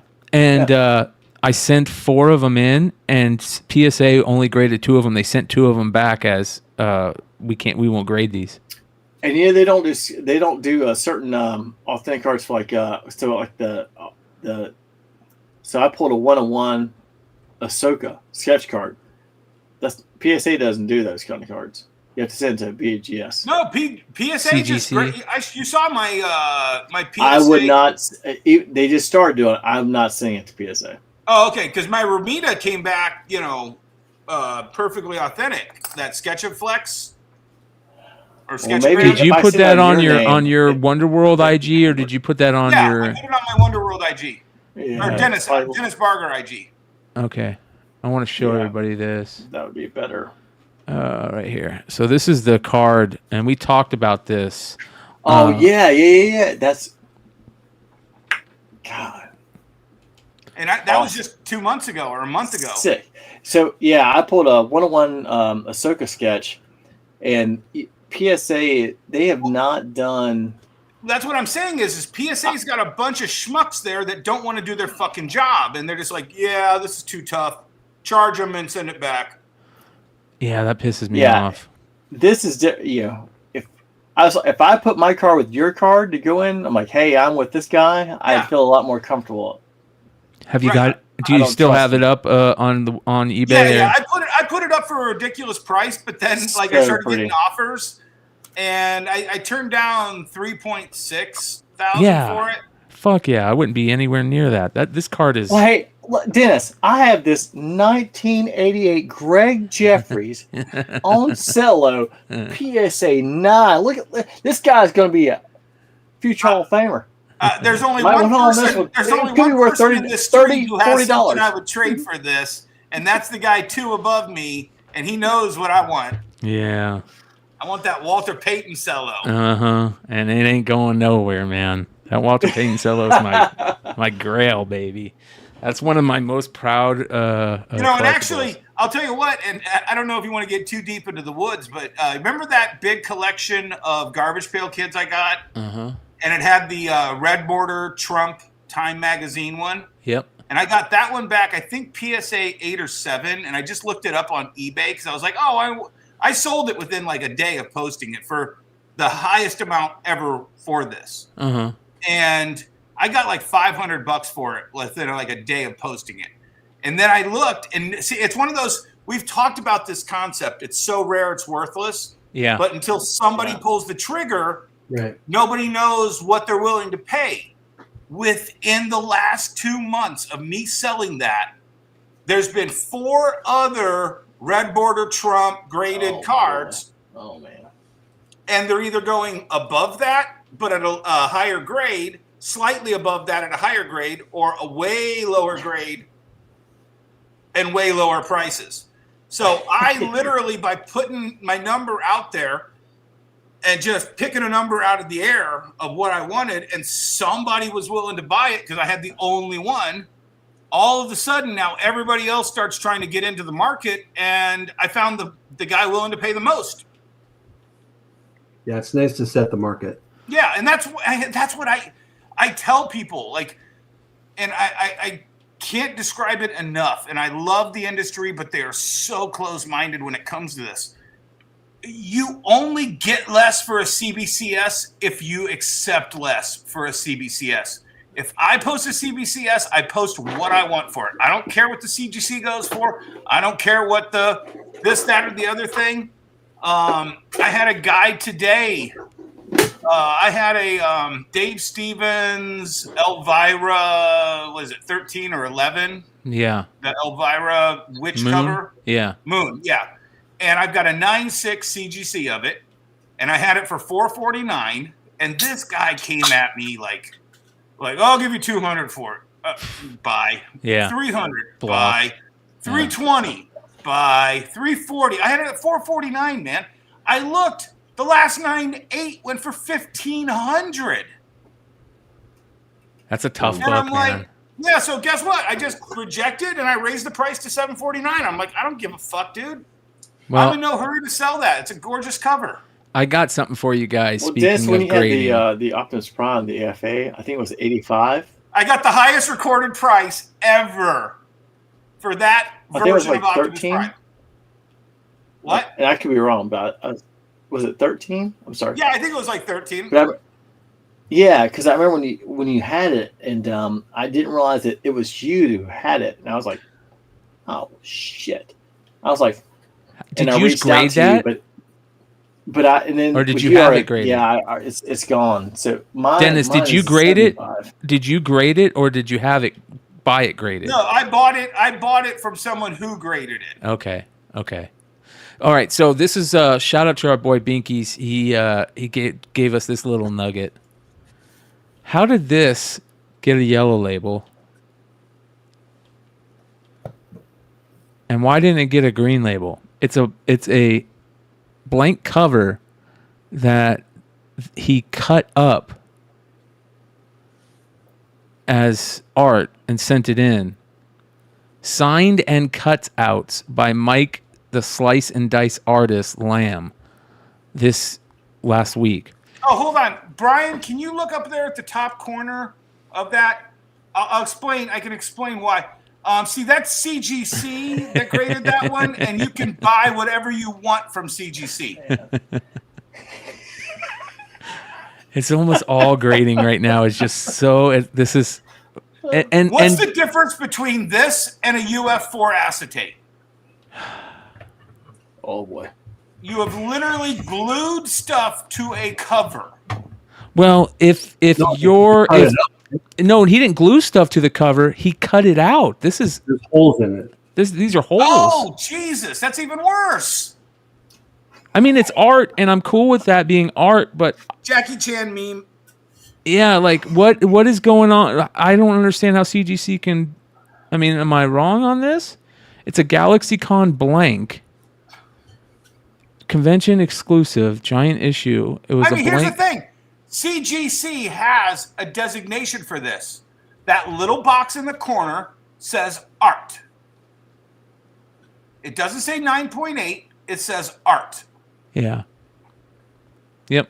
Yeah, you're right. Speaking of green label, can I ask you guys? I mean, it's cool art. Don't get me wrong. Like this right here is sick. Look how badass that looks. Wow. Yeah. No, dude, I am not saying this guy is not a really great artist. If Yeah. that's what he's doing, this is brilliant. Yeah. But it is shouldn't destruction pass. Of a comic book, and it doesn't deserve to be graded as perfect. Yeah. Yeah. It's weird, man. The question isn't about the yellow label. It was witnessed. The question is, how did it get a 9.8 being damaged? Yeah. True. Well, they don't take this as damage. They take it as this is like a sketch, right? Is that what they're taking this? Because, signed and cutouts by this artist. You could have a Marvel cover that's die cut. Yeah, but that's created die cut from the printer, right? Right.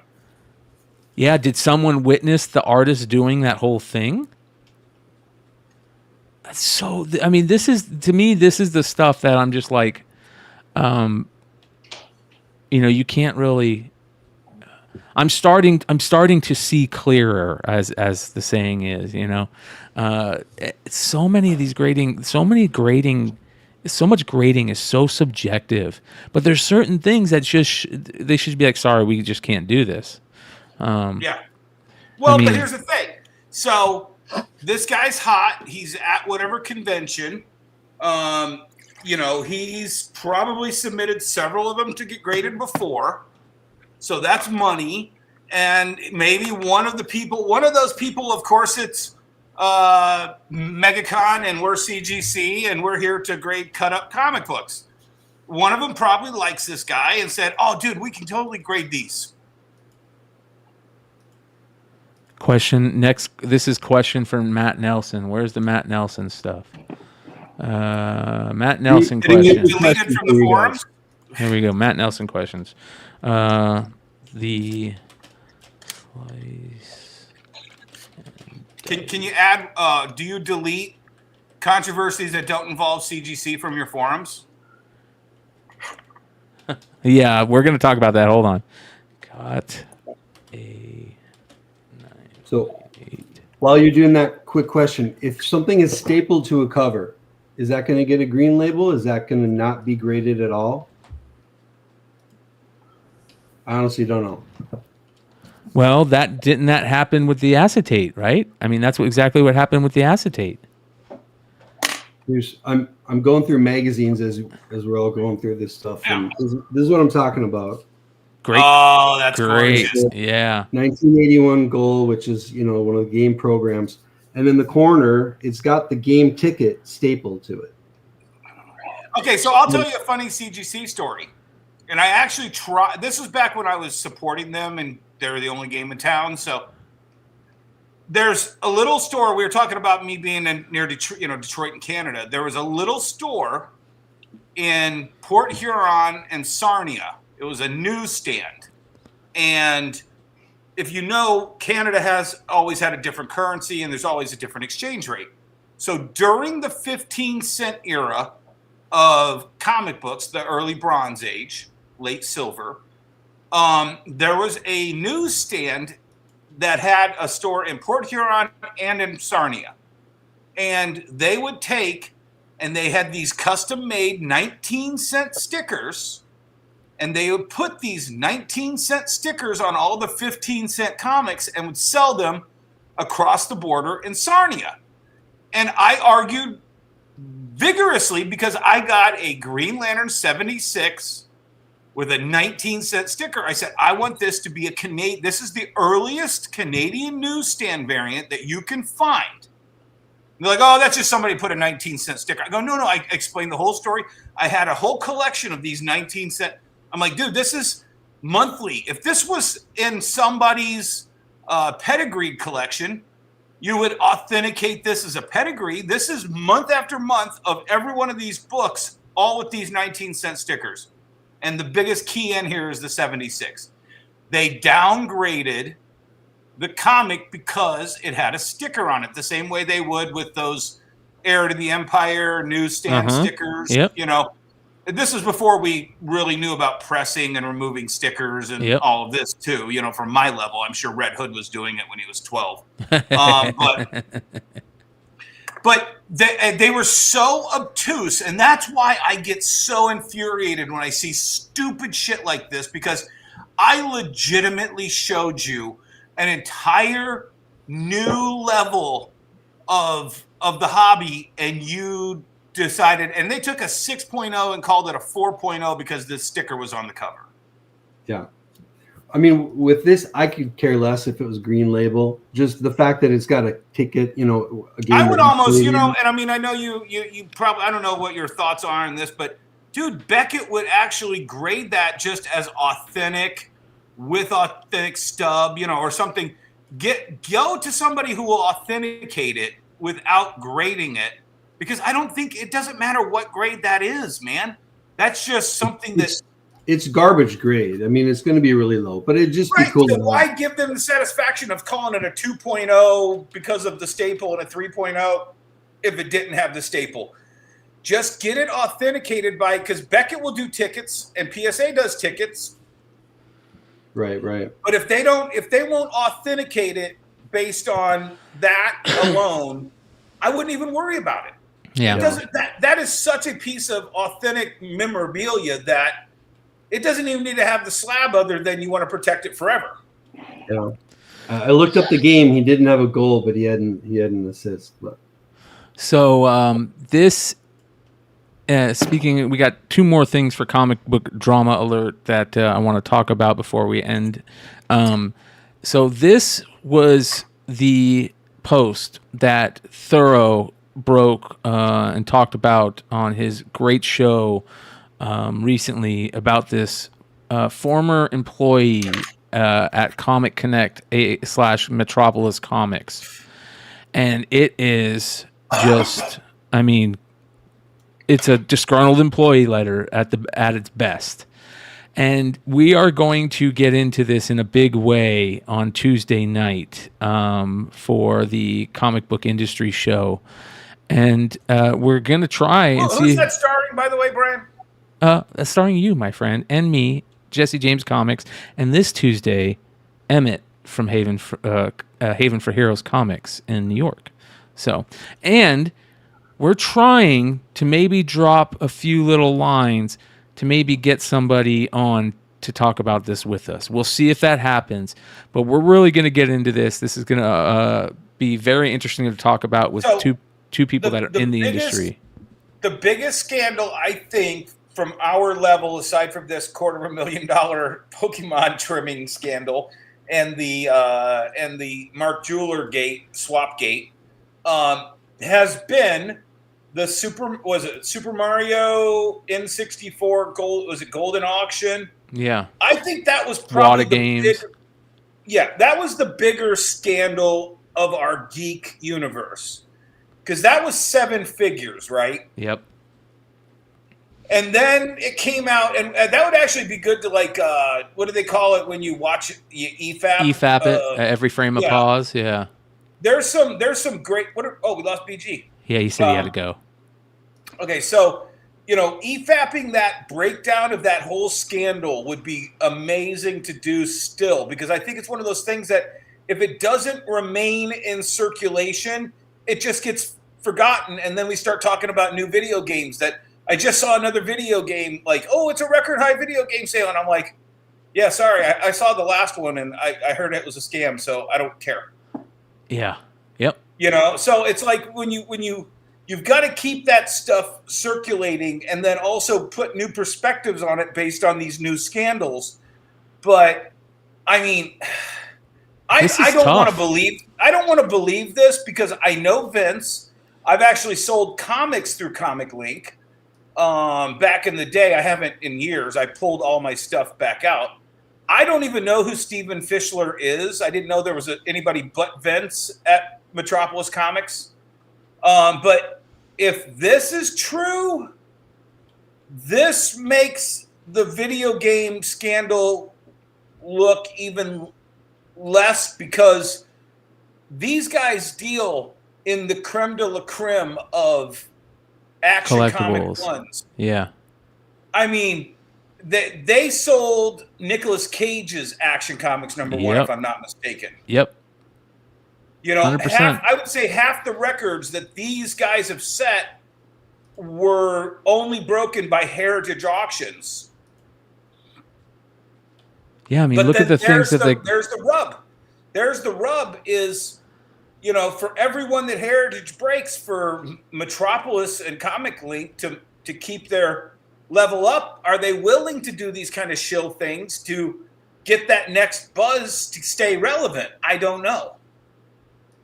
But that whole Mr. Pink thing was a real, that was very specific. Yeah, so this is funny. It said this is the thing that really kind of blew me away, and we'll talk about this more. We'll just give you a little bit here. Make sure you guys go check out Keep It Thorough's show where he talked about and broke this whole thing down from his end, which was very good. But this right here, to me, is some of the toughest stuff. It says, when they fired CEO Michael Cohen not long after Darren arrived, and in true Comic Connect Metropolis fashion, they expected him to act as both CEO and COO once Michael was fired. Not only is it unstructured, they have very shady business practice. Vincent and Stephen bid on Comic Connect auctions under the name Mr. Pink. This is an account the company uses to bid up items that are underperforming in order to win items that are about to sell for low. Since they have access to see who is top bidder, they are able to bid out anyone they want. Many times I have seen employees bid on something minuscule like a poster and lose. They come in the next day to see who won the item and they wanted, only to discover it was Mr. Pink. The items Mr. Pink wins are collected and placed in another room. These items are then brought downstairs eventually and loaded into Steven's van, where it is either relisted or held onto at Steven's house. Wow. That right there, you guys, is major accusation. All the other stuff was just pissy and bullshit. Like, somebody walks around barefoot and they drink and he pissed me off one time. Yeah, it's a disgruntled employee, basically. But that part right there. All it takes is one or two more of these employees to confirm this. Yes. And it's gonna, like I said, it's gonna make that video game scandal look like, a trimmed Pokemon card. Yeah. I mean, that part right there is a fucking major deal. And I would love to see what Vincent or Steven has to say on this. And I would love to get them on Tuesday's show. And we'll see if we can make it happen. We're going to try. That being said, you guys, the final thing for Drama Alert that I want to talk about is some interesting things that I've been hearing behind the scenes about eBay Live. And I'll get more into Trouble in Paradise? Trouble in Paradise, it sounds like. It sounds like eBay Live is kind of... I don't know if it's necessarily letting things fall away, if they maybe got too much in too fast, or if they just don't care about the live sales. But it sounds like there's been a big change of the guard over there. It sounds like they've kind of let some people in to the eBay Live sales, to the eBay Live comic book sales that are, let's just say, whatnot sellers, if you guys know what I mean. Like the type of... much. Yes, whatnot much. Yes, you got it. So, and that's not good. And it's one of the things I think that us as comic sellers had complaints about on Whatnot when it first started was the fact that there was a lot of people on there selling that had no idea what they were doing. And they were really, I mean, that not only hurts all the other sellers that are selling there, but it hurts the whole community.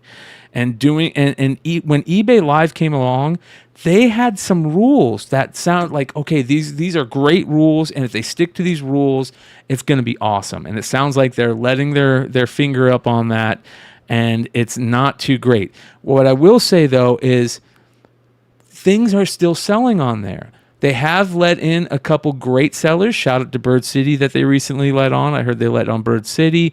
And the thing is that the people that are selling and that are good sellers over there are still selling well, and the money is still rolling in. But there's certain things that are starting to pop up where it's getting a little iffy. And I know you had Thorough up earlier. Can you pull Thorough up again? Yeah. Go back, I think, 2 or 3 posts, and it's a magic card. Somebody holding a magic card. Did you see this one from Thorough? On his IG? Yeah. And this is the kind of shit that's still going on Whatnot, I think. This right here, yeah. Go foil, no mercy. Good hit. I think that's worth a couple bucks, like $4 or $5, I think, at least. I'm not 100%, but that's a good hit. And then next one is oh crap, where'd that go? He saw that card. Did you guys see that? Oh, don't know what we have. Oh, don't know. It's like $4 or $5, I think, at least. I'm not 100%, but that's a good hit. And then next one is oh crap, where'd that go? Oh crap, where'd that go? Look at him cup crap. it. Where'd that Like go? he sees what it is. Oh crap, where'd that go? It's right don't there know what happened by there. your Okay. desk, sir. Next one is oh crap, where'd that go? And this is the type of stuff that I'm talking about, that I'm hearing a lot of. I don't think this is Whatnot, actually, because this looks more like it's an IG something. Yeah, well, it sounds like it is. It is Whatnot, yeah. So, just like we're trying to. There are good people over there. Big Clutch does great things over there. Jesse James does great things over there. Drew at Wanted Comics does great things over there. We love JJ's Comics and Art over there. We love Mike Rupp does good things. I don't know if he's still selling on eBay Live, but he was doing good things when he's there. There's people that are doing great things on eBay Live. Let's just hope that eBay Live continues to do things the correct way over there. And My dad had the greatest comment ever for me, and it's one of those that sticks with me. Every 10 attaboys is thrown away by 1 fuck. Yep. You got it. And it doesn't matter, and that's not me saying something about all of those guys that we all love over at eBay Live. I'm just saying it's up to those guys to draw that line and go, hey, eBay, we got a good thing here. I'm not going to have my attaboy thrown away by you letting 1 fuck get into our mix and ruin this like they ruined Whatnot. Yeah. Yep. One Bryce Comics gets into eBay and it's all over. Yep. So, all right, you guys, if you guys didn't see the new Industry of Comics episode, it is, I got to change. It's not episode 1. It's actually episode 3. And I'm going to put it on the YouTube page as the main video that plays, because I know some people said that maybe they couldn't find it that easy. So I'm going to make it very easy for everybody to find. Make sure you guys go check it out. That's episode 3, the new live version of the Industry of Comics show with this guy, me, and Jesse James. We're going to have a lot of fun on that show. Make sure you guys check it out. That is live Tuesday nights. We've got... I had a lot of guys get a hold of me and say that like they learned things about the background that they never knew before, and that's kind of what we wanted to do it for. Yeah. Yep, for sure. So that's going to be a lot of fun. And you guys, there's something that we always have to do here whenever we end the drama report. Can you hear me out there? Hey, man, don't be squirting water at me. I'm gonna fuck your girlfriend, pal.